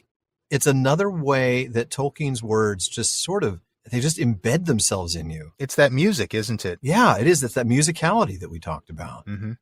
Even many mouths, the many mouths of Anduin, which is just, there's something so musical in the way these phrases are put together. And man, it is beautiful. No doubt about it. Yeah. So yeah, going back to where we left off there, of course, you got the helm, like you mentioned, the cloven horn, the swords of his enemies beneath his feet. This is a classic ship burial, isn't it? It is. It's such a Germanic thing, you know, surrounded by the trophies of his victories. Now, last week we talked about this kind of ship burial a little bit. We mentioned the funeral of Shield Shaving in Beowulf, and we said we'd come back and look at it again here. Well, here we are. Now, there are a lot of translations of Beowulf that we could pull from, but I think folks by now probably expect us to pull from Tolkien's translation, which we love. As a general rule, yeah. You know, it's thematically appropriate. So I'm going to read just a little bit of that, starting at line 27. Okay. They laid then their beloved king, giver of rings, in the bosom of the ship, in glory by the mast. There were many precious things and treasures brought from regions far away, nor have I heard tell that men ever in more seemly wise arrayed a boat with weapons of war and harness of battle. On his lap lay treasures heaped that now must go with him, far into the dominion of the sea. Wow. Yeah. On his lap lay treasures heaped. And think about how much that mirrors what happens here, right? Oh, yeah. Especially when we get to something we'll talk about in just a moment, what ultimately happens to the boat, right? That's true, right? I mean, the treasures brought from regions far away, the weapons of war, the harness of battle, the treasures on his lap, and then, yeah, like you said, what we'll discuss in a bit. So they tow him out into the river and they head south and they pass the Green Sward, right? They pass Parth Galen. Yeah. And I just love the visuals of this scene. You get the green of the grassy area of Parth Galen. You get the glowing golden sides of Tol Brandir. Yeah. The haze of gold of the waterfall in the late afternoon, and the sound. I love the phrase, the fume of Rauros. I love that. I mean, fume, you tend to think of fume as describing something gaseous, right? But this is describing like a spray of water. Right. And it's a really, really cool image. You can see it sort of spraying up and shimmering in the air. Yeah. You really can. So then they cut loose the boat and they watch as Boromir sails away. Yeah. There's beautiful language about his passing. I think what I love the most about this passage is there's this gentle motion of every sentence, right? The stream takes him. Yeah. They're holding their own boat back. So there's implied motion there. If they were to not hold it back, they would be going with him. We talk about him floating. We talk about his boat departing. All this language of motion. And then suddenly the boat vanishes and Rauros roared on unchanging. It's like the motion stops. Yes. Motion, motion, motion, and then stillness. And there's something so serene and beautiful and tranquil about that description. Yeah. And then we get the some have said, right? After days it long was said. Oh, I'll always love the some have said. Yeah. Yeah, about how they said that the elven boat rode the falls and the foaming pool, and they went down the river out to sea at night under the stars, which of course is an image I love. Oh, always under the stars. Always under the stars. Always. That Man. is another fantastic reading from you, and I am proud of us for again, for some really good insights there. Yeah. And we like to have fun on the show. We do. I think, we are always careful to rein it in when it's appropriate, because at the end of the day, we love these books and we want to give the right moments the right gravitas, and this is one of those moments where it really was. Neither one of us even thought of cracking a joke. No, we'd already had our jokes about the funeral beer. Had we? Okay, I couldn't remember if there was like a hold my beer joke in there. We had some, but we were done with it. Yeah. Yeah. By point. Sail away. We didn't get a Styx reference in there. I know. I even thought of singing that as I was hearing the clip. Come sail away, come sail away. We got through the phrase many mouths without a single joke about Mickey's girlfriend, Minnie Mouse. That's brilliant, Shawn. But it was good stuff. And, and, you pointed out that alliteration, and oh man, that scene just pops. It's so visually beautiful. It's so serene. It's another one of those examples of why you really need to read Tolkien out loud. 100%. Yeah. I cannot recommend that enough. That is one thing I will say to people when they're asking, what order should I read books in? Or, what do I need to read in order to understand this? I'm like, whatever you choose to do, just read it out loud. Yeah. Because there's something about Tolkien's, the musicality, the rhythm, the alliteration, everything changes when you read it out loud. Even Tom Bombadil. I think that's when I finally fell in love with Tom Bombadil, was when I started reading his dialogue out loud. And you realize that all of his dialogue is basically in meter all the time. Yeah. Even when he's talking in prose, he's talking with that rhythm. And you're absolutely right. You have to read Tolkien out loud. It just completely changes the text. And it brings, I think, a whole level of emotion to it. Yeah. And this is a scene in which that's a powerful, powerful example. And what's really sad is that reading Tolkien aloud so much has kind of ruined a lot of other authors for me that I've tried to read aloud. And I'm not going to name any names, but there have been authors that I used to be really into that you try to read them aloud and you're like, oh man, this doesn't work. Doesn't have that magic. It doesn't. And there are some quite good books that I enjoy reading that are just not only not that good to read aloud, but are just awful read aloud. Some authors just don't kind of fall flat. Yeah, they do. Yeah. And the words just don't sound nice together. They might look fine on the page, but they just don't sound the way Tolkien's words sound or even close to it. And it's interesting. It's like Tolkien has almost like ruined me for a lot of other authors, but you're not the only one, I suspect. No, I know I'm not. Well, fortunately we get to read Tolkien out loud a lot. That's right. Yeah. And in fact, we had 3 nominations from a single episode in which we read Tolkien a lot. Yes, we did. That was episode 202, which was our Tolkien Reading Day celebration earlier this year, March 2021. Yeah. And the first one up from that episode is this clip selected by Sarah S. And Alan, this was one of your readings. And I got to tell you, this moment gets better every time I hear you read it. Oh, and I had to cut and paste this thing together, folks. So, I think this was probably about a 15-minute reading that I condensed down to a little less than 2.5.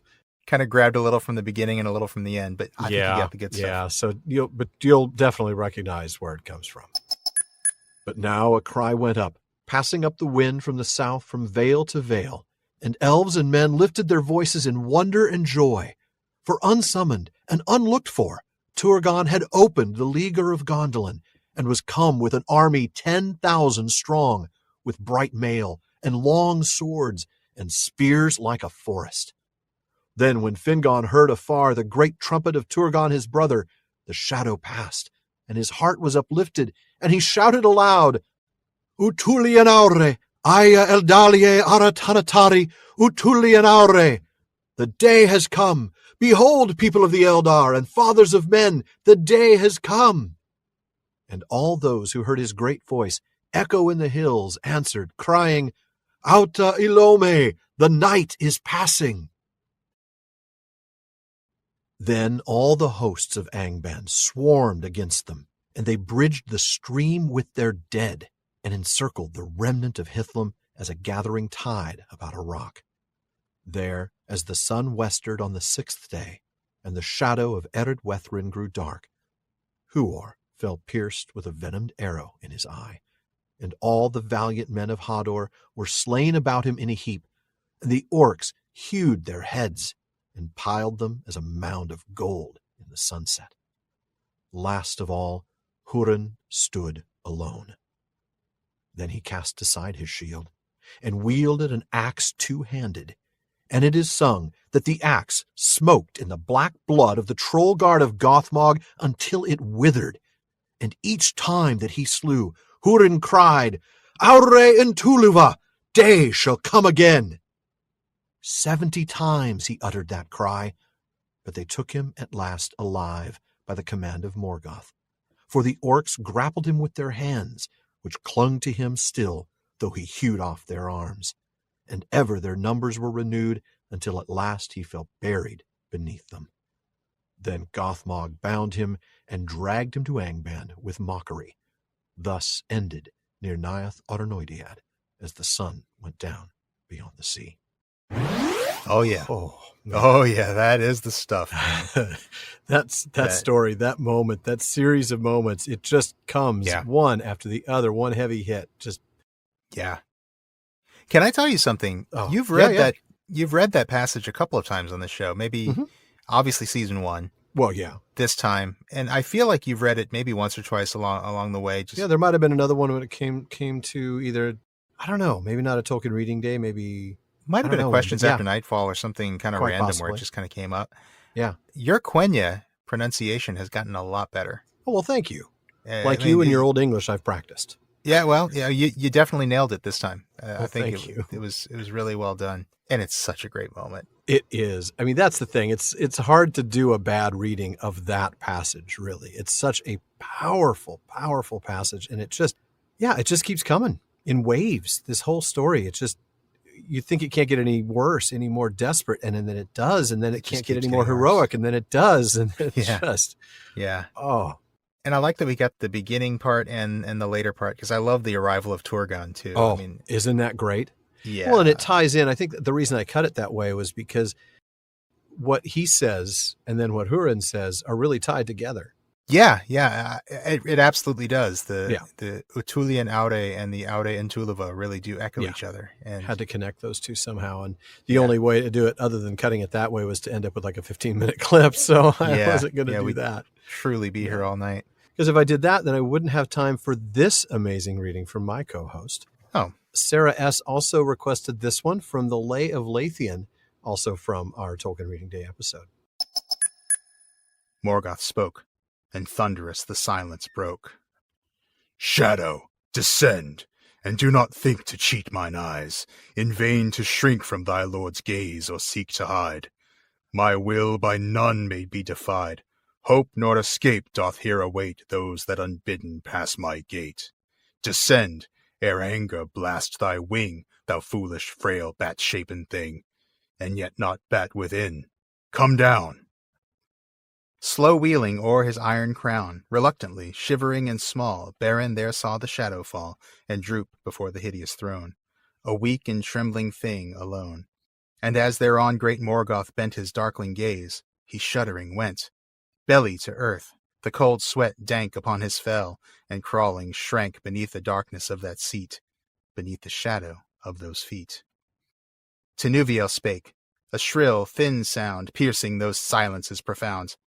A lawful errand here me brought, from Thu's dark mansions have I sought, from Tower Nefuan's shade I fare to stand before thy mighty chair. Thy name, thou shrieking waif, thy name! Tidings enough from Thu there came but short while since. What would he now? Why send such messenger as thou? Thuringwethel I am, who cast a shadow o'er the face aghast of the sallow moon in the doomed land of shivering Beleriand. Liar art thou, who shalt not weave deceit before mine eyes. Now leave thy form and raiment false, and stand revealed and delivered to my hand. There came a slow and shuddering change. The bat-like raiment, dark and strange, was loosed, and slowly shrank and fell quivering. She stood revealed in hell. About her slender shoulders hung her shadowy hair, and round her clung her garment dark, where glimmered pale the starlight caught in magic veil. Wow. Now, Just, you read the poetry so well, and I enjoy listening to it every time you do. thank you. I mean, I may like the alliterative verse, and I do love tackling that, but when it comes to the stuff that the different rhyme schemes and the different meters, you read it in a way that you catch all that stuff, but it doesn't distract, and you really, really Thank hear you. the story. And I just thought that was fantastic. Also, your Morgoth voice rocked. So Thank you. Thank you so much. that was so much I fun. appreciate that. Fun to read a villain, isn't it? It is so fun to read a villain, and I remember how much that voice hurt. I had a lot of Morgoth dialogue. You That did, and you're right. You were really hurting that night. I remember. Yeah, I was. I think that's why I didn't really have much left for Luthien's Thuringwethel voice. I was like, No, it was just sort of this thin, raspy thing. Yeah, I kind of had to squeak that one out as a little bit Old Witch from Snow White, but You're right. It is, isn't it? I doubled down on the Morgoth voice, and I'm happy I did. Would you like this apple? Yeah, right, exactly. Yeah, I'm listening to it now, like, oh man. But the Morgoth voice, I'm quite proud of. You should be. You should be. Yeah. And I love the Lay of Lathian so much. That Isn't it? was not a poem that I really felt that strongly about before we started doing this podcast. But we've gone Right. back to it a few times over the past 6 years, and I really love it. I do too. I absolutely love it. So many moments. I couldn't even pick a single one that as my quote unquote highlight. Maybe the different appearances of Huon speaking. Those Yeah. might be my highlights. Yeah. I love Huon. It's a shame he didn't finish it because I know. it was so good. Yeah. Yeah. So many of those things I would have wished he could finish, like the alliterative verse version of the Children of Hurin. Yes. Yeah. Oh, yeah. goodness. Well, we have one more from that episode, Mm-hmm. and this is my personal favorite from that episode. Me too. Not surprising. And this one was chosen by Rachel B. And this was a first on the Prancing Pony podcast. This was really our first dramatic reading between the two of us. This is from The Homecoming of Beartnoth, Bearthelm's son. And it's both Alan and me. And we had a little help from Jordan to make this one extra special. Yeah, we did. Well, here he is, or what heaven's left us. The longest legs in the land, I guess. His head was higher than the helm of kings with heathen crowns, his heart keener and his soul clearer than swords of heroes, polished and proven, than plated gold his worth was greater. From the world has passed a prince, peerless in peace and war, just in judgment, generous-handed as the golden lords of long ago. He has gone to God glory-seeking, Beortnoth beloved. Brave words, my lad. The woven stars have yet worth in them for woeful hearts. But here's work to do ere the funeral begins. I found it, Teda. Here's his sword lying, I could swear to it by the golden hilts. I'm glad to hear it. How it was missed is a marvel. He is marred cruelly. Few tokens else shall we find on him. They've left us little of the lord we knew. Ah, woe and worse. The wolvish heathens have hewn off his head, and the hulk left us mangled with axes. What a murder it is, this bloody fighting. Aye, that's the battle for you. And no worse today than wars you sing of, when Froda fell and Finn was slain. The world wept then as it weeps today. You can hear the tears through the harp's twanging. Come, bend your back. We must bear away the cold leavings. Catch hold of the legs. Now lift, gently. Now lift again.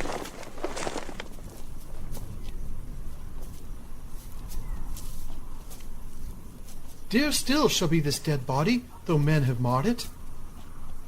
Now mourn forever, Saxon and English, from the sea's margin to the western forest, the wall is fallen. Women are weeping, the wood is blazing, and the fire naming as a far beacon. Build high the barrow his bones to keep, for here shall be hid both helm and sword, and to the ground be given golden corselet, and rich raiment, and rings gleaming, wealth unbegrudged for the well-beloved, of the friends of men first and noblest. To his hearth comrades, help unfailing, to his folk the fairest father of peoples. Glory loved he, now glory earning, his grave shall be green while ground or sea, while word or woe in the world lasted. Good words enough, Gleeman Totter. You labored long as you lay, I guess, in the watches of the night, while the wise slumbered.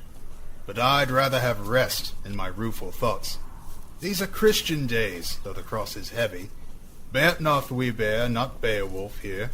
No pyres for him, nor piling of mounds. And the gold will be given to the good abbot. Let the monks mourn him, and mass be chanted. With learned Latin they'll lead him home, if we can bring him back. The body's weighty. Dead men drag earthward. Now down a spell. My back's broken, and the breath has left me. If you spent less in speech, you would speed better. But the cart's not far, so keep at it. That was a lot of fun to do. And it was even more fun to hear it after Jordan had gotten through with it, adding the ambient sounds and the sound effects and just giving us the panning across the sound stage. It was just fantastic, his work on that. So fantastic, the work he did on that. It just really brought it to the next level. Like nothing we've ever done. It makes me want to do that a lot, Yeah, I want to do more of those things. Yeah, it was super cool. I do still think it was kind of a bold move for us to have me play the old guy and you play the young guy. Yeah, I thought that was a little ironic. I think everyone should know that was actually my idea. That was not Alan. That's true. I wasn't trying to be the young guy. No. I was like, I think it would be cool if I play Tidwald and you play Torthelm. And you're like, okay, sure, why not? I have to admit, when you first proposed that to me by email, I think it was, I thought, what? I think he's got these mixed up, right? He doesn't. No, he wants to do that guy, I'm sure. I thought you would do a good job with all the poetry, and because it was that alliterative poetry, and that's what you do so well. And I do love alliterative verse, and and I love this sort of over the top approach that he takes to all this. He's just this, I love the heroic and the romantic and the epic, and he's just this sort of dreamer, right. And Tita's just old and grouchy, so that was a lot of fun to play. Yeah, and totally grouchy. I loved it. If you'd put more work into things, if you wouldn't have blah blah blah. Right, I'd rather be sleeping. Shut up. It's almost like having Sam and Gimli. Like Sam, a little bit. Kind of like, I guess Torthelm's a bit more poetic than Sam. But he's kind of wide-eyed. Everything's amazing, and you got Tidwald is just this world-weary kind of old grouchy guy, kind of not really complaining about everything. He's just like he's kind of like rolling his eyes at Torthelm all the time. It's like having Kermit and Waldorf. His helm was higher than crest of kings, and the gold shut up gleamed already. in his hair. Get off the stage. Yeah. Okay, that's how we should do it next time. Oh, Maybe that's at a hilarious. Yeah, that would be a lot of fun. We'll have to do something with that. Oh, man. I hate to say it. I really do. But, folks, we are up to our last clip of the episode, and I'm sure we're pushing 2 hours, so it makes sense that we are. But this last clip, it's got to come as a surprise to absolutely nobody.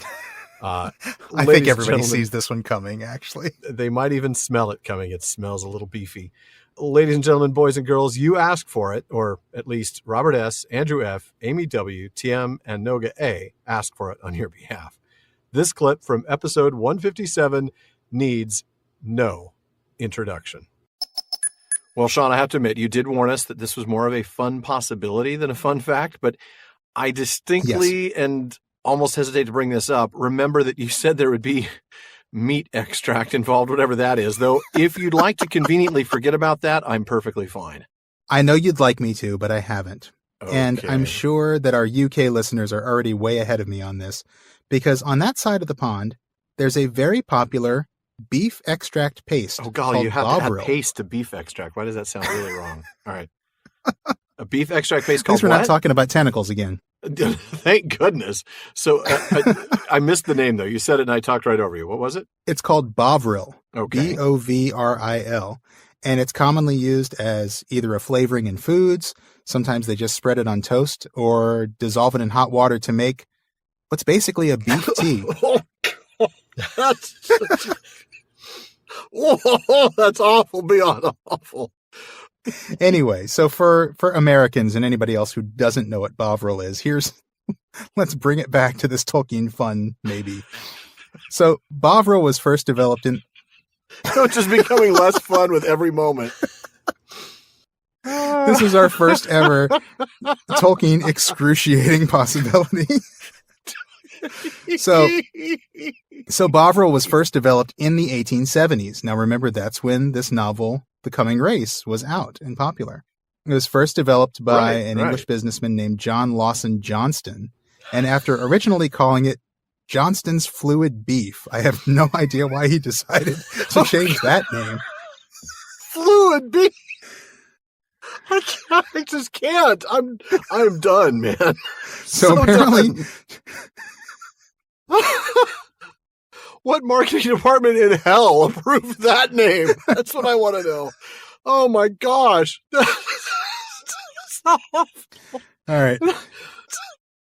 So yeah, he ended up having to rename it Bovril after the Latin bovinus, which means ox, right, and vril from Bulwer Lytton's novel, which was then very popular. Oh, fascinating. And the idea was to suggest great strength obtained from an ox. Okay. Now, when I was chatting with Andrew Higgins about this, he said, when you consider the great strength of mithril, it's a really fun possible connection. And obviously we've had way too much fun with it. Way too much fun with that. Yeah. Yeah. So, what do Frodo's dwarven mail and a popular British meat extract have in common? Well, fortunately not much, but both their names might be partially inspired by the same 19th century novel. Man, Shawn, that was a really long segment just to conclude with an if you say so. But that's where we're going to end on that. That's what I'm here for, man. Oh, man. Wow.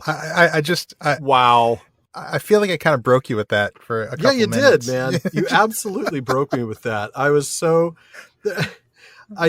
even still to this day, I love beef, right? I love my steaks. I love my beef jerky. I'm sure I'd probably even like Bovril, but I just can't get over the idea that a product was once called Johnston's Fluid Beef. It really, yeah. And I just think somebody needs to give this guy $20 in a focus group. You know? Obviously, it was just a simpler time when Johnston's Fluid Beef almost made it to the market. Lord in heaven, man. That's just awful. And what's craziest about that to me is that that's from episode 157. Yeah. So like 65 episodes ago, that's just like a little over a year ago, was the first time we mentioned Bovril on the show. And it's not the last. Just keeps coming back. It does keep coming back a lot and a lot. And how many people have tried to send you Bovril? At least 3 or 4 people, right? And you've just gotten empty boxes every time. Yeah. Because, of course, U.S. Customs is not going to allow a British beef product into the United States, mad cow disease. Right. So, exactly. Yeah. Even though that was years ago, they're still not letting... They're never going to let it in. So don't bother, folks. In fact, please take this as, a reminder not to bother. Yeah, I don't want anybody to get in trouble. I appreciate the offers. I appreciate the attempts. Yeah. It's not happening. I'll just have to try it next time I'm over there. It may help you to know. I looked for Bovril when I was at Oxenmoot. Did you? Admittedly, I didn't look very hard. I looked at this tiny market across the street from the college that we were staying at, where I went to go get like bottles of water and stuff. And I thought, what if they have Bovril? No, not on this shelf. All right. Oh, bummer. So I'm sure if I'd gone down to the high street, down to Tesco or whatever, I'm sure I could have found it. But I was a little busy. Next time I'm at Oxenmoot, I'm planning to get some, and I won't bring it back. Well, you won't be able to. Customs will have your head on a platter for that. Exactly. Yeah. That's why I'm making sure to say on the record that I'm not bringing it back. Eat all that paste up, man. Got to eat all that. Eat all that beef flavored paste up. I'm going to buy 2 loaves of bread, and I'm going to spread all that Bovril on bread, and I'm going to eat it all the night before I come back home. We're going to have to turn it into a Facebook Live, though, Okay, sure. Yeah. Yeah. Watch Shawn eat all of his Bovril. And will Alan try a bite? All of his contraband Bovril before he comes back to the United States. You're like shoveling it down on the plane. We're now landing at LAX. And you're like trying to shove it down while people are emptying their bags out of the overhead compartments. Finish up the Bovril. Anybody want any Bovril? Oh, man.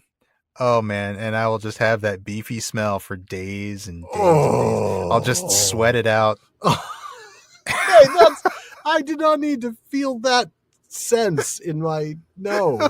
Oh, man. I was about to say that was a lot of fun. I'm not so sure it was anymore, but no. As a whole, of course, that was a lot of fun. 2 hours of some of our best stuff. So much fun to relive those moments. But before we wrap up, we do have a single message here that Bartleman has brought us, and we really absolutely have to share it in this episode. Shawn? Oh, you are 222% correct that we have to share it in this episode.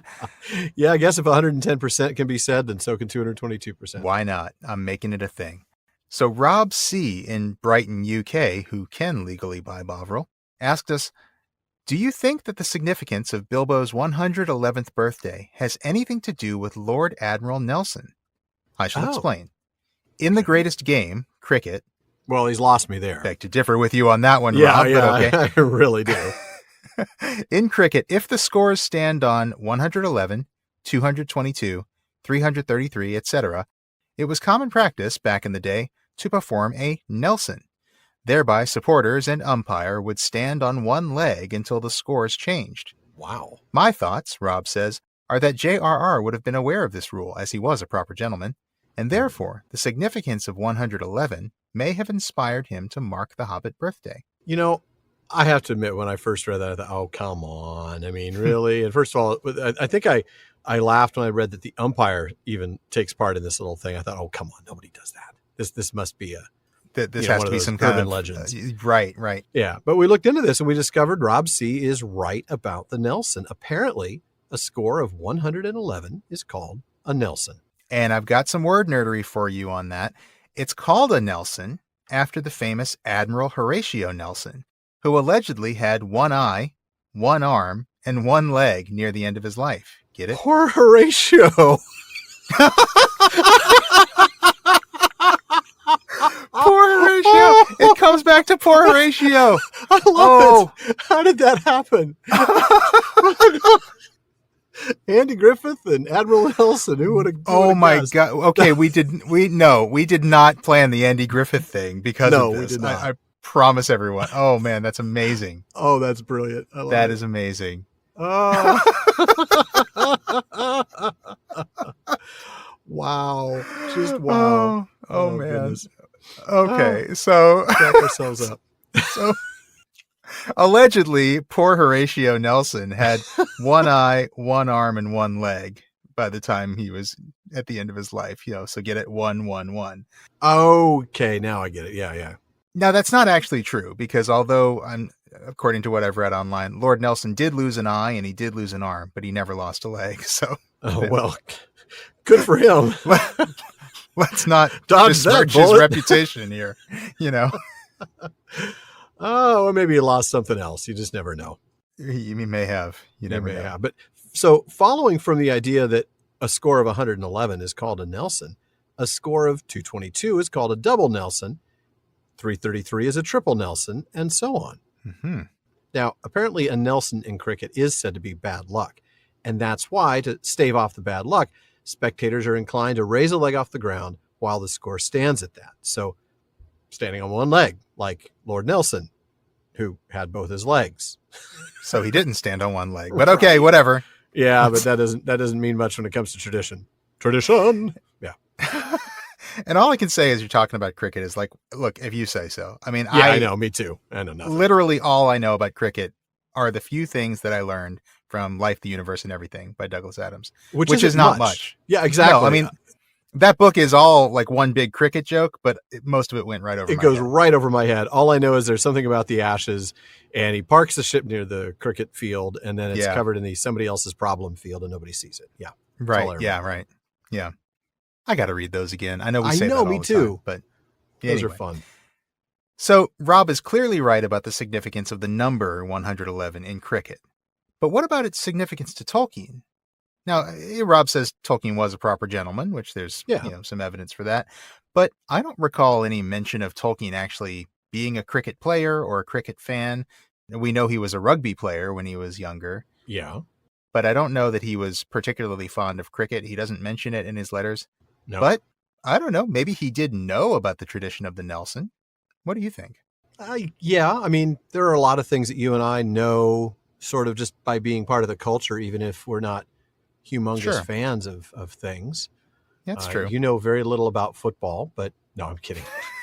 It's true. I don't.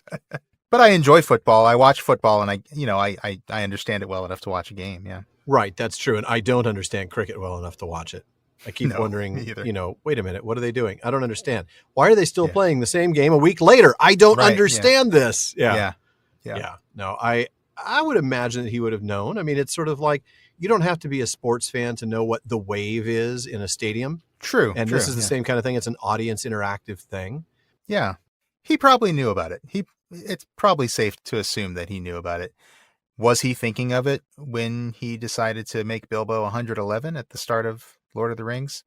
Yeah. Maybe not. Maybe. We'll never know. I think it's a cool speculation. I did find a little thing from the letters, though, that he does mention. Oh. This is in letter 183, and he says something about as amusing to us, or to me, as our stories about cricket, or yarns about a touring team, to those who, like me, find cricket, as it now is, a ridiculous bore. Oh, there you go. So no, he was not a fan of cricket. So he was not. I'm so glad you found that. That's great. Yeah, and there's another letter. This is in 199. He says that I did not dislike games. They were not compulsory, fortunately, as I have always found cricket a bore, chiefly, though, because I was not good at it. Well, there you go. So he wasn't a fan. So now we know he thought it was a bore, and it was because he wasn't very good at it. Which means he did try it. He probably did have to play it in school, but he wasn't any good at it. And so he didn't enjoy it. There you go. Thank you for finding that. I didn't find that in the letters, and I'm glad you did. Yeah. It's always fun to find things when he gets to be the cranky old man and says things like, I find it a terrible bore. Right. So I don't know. Maybe he wasn't thinking about cricket when he assigned the number 111 this significance, but it's still a very cool number. It really is. It's a great thing to have in there as a significant number for Bilbo and for the story. Yeah, I love it. And of course, it works really well for us in these highlight episodes. It does. Speaking of which, thanks again to all of you who submitted your favorite moments for this double Nelson episode. Yes. We might finally have our name. Poor Horatio. Poor Horatio. There's our name. We hope all of you enjoyed this trip down memory lane. But that does wrap it up for another fairly lengthy episode of the Prancing Pony podcast. But please be sure to join us again next week when we welcome some of our listeners back to the common room for our 16th quarterly Questions After Nightfall. Oh, yeah. We had some of our best questions ever last time. Yes, we did. I think they just keep getting better, folks. So keep them coming and keep listening when those come out. Yeah. Now, we do want to take a moment to thank the team that helps make this show better. That's our research assistants, as well as our barlowman, Becca Davis, producer Jordan Rennells, social media manager Casey Hilsey, event and Patreon community coordinator Katie McKenna, and website guru Phil Dean. And speaking of the website, please be sure to give us a visit at theprancingponypodcast.com. We've got show notes, hilarious outtakes, Prancing Pony ponderings, and our online storefront where you can get all sorts of PPP merch. And definitely check out our library page. You know we love the books here at the Prancing Pony Podcast, and we've provided links for you to get nearly every book we mentioned on the show. Now, we do get a few pennies from the purchases you make there, so thank you. Now, we also want to thank some more really important people. These are our patrons at the Kierdance contribution tier.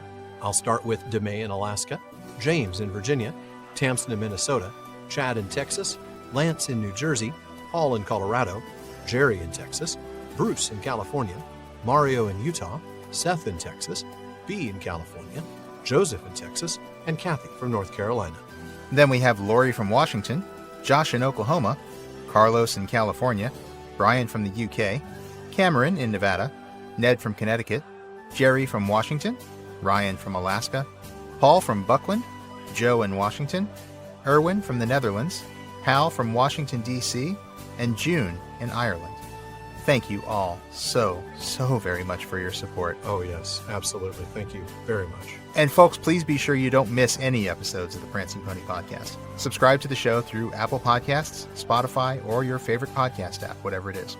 Yep. And one last thing as always, don't forget to send your thoughts, comments, and most of all, well, don't send your Bovril to parliament@theprancingponypodcast.com. Customs will take it every single time. Every single time. Now, if you want a chance to have your actual voice heard, you can also send us audio of you asking your question by visiting podinbox.com/prancingponypod and record your question for us. Just make sure to still send the question to Barliman if you don't mind, please. Please. Now, Barliman's a lot more reliable lately, but we do get a lot of mail, so we'll get to you as soon as we can, and your question or comment may be featured on a future episode. And as always, this has been far too short a time to spend among such excellent and admirable listeners. But until next time. Farewell, friends.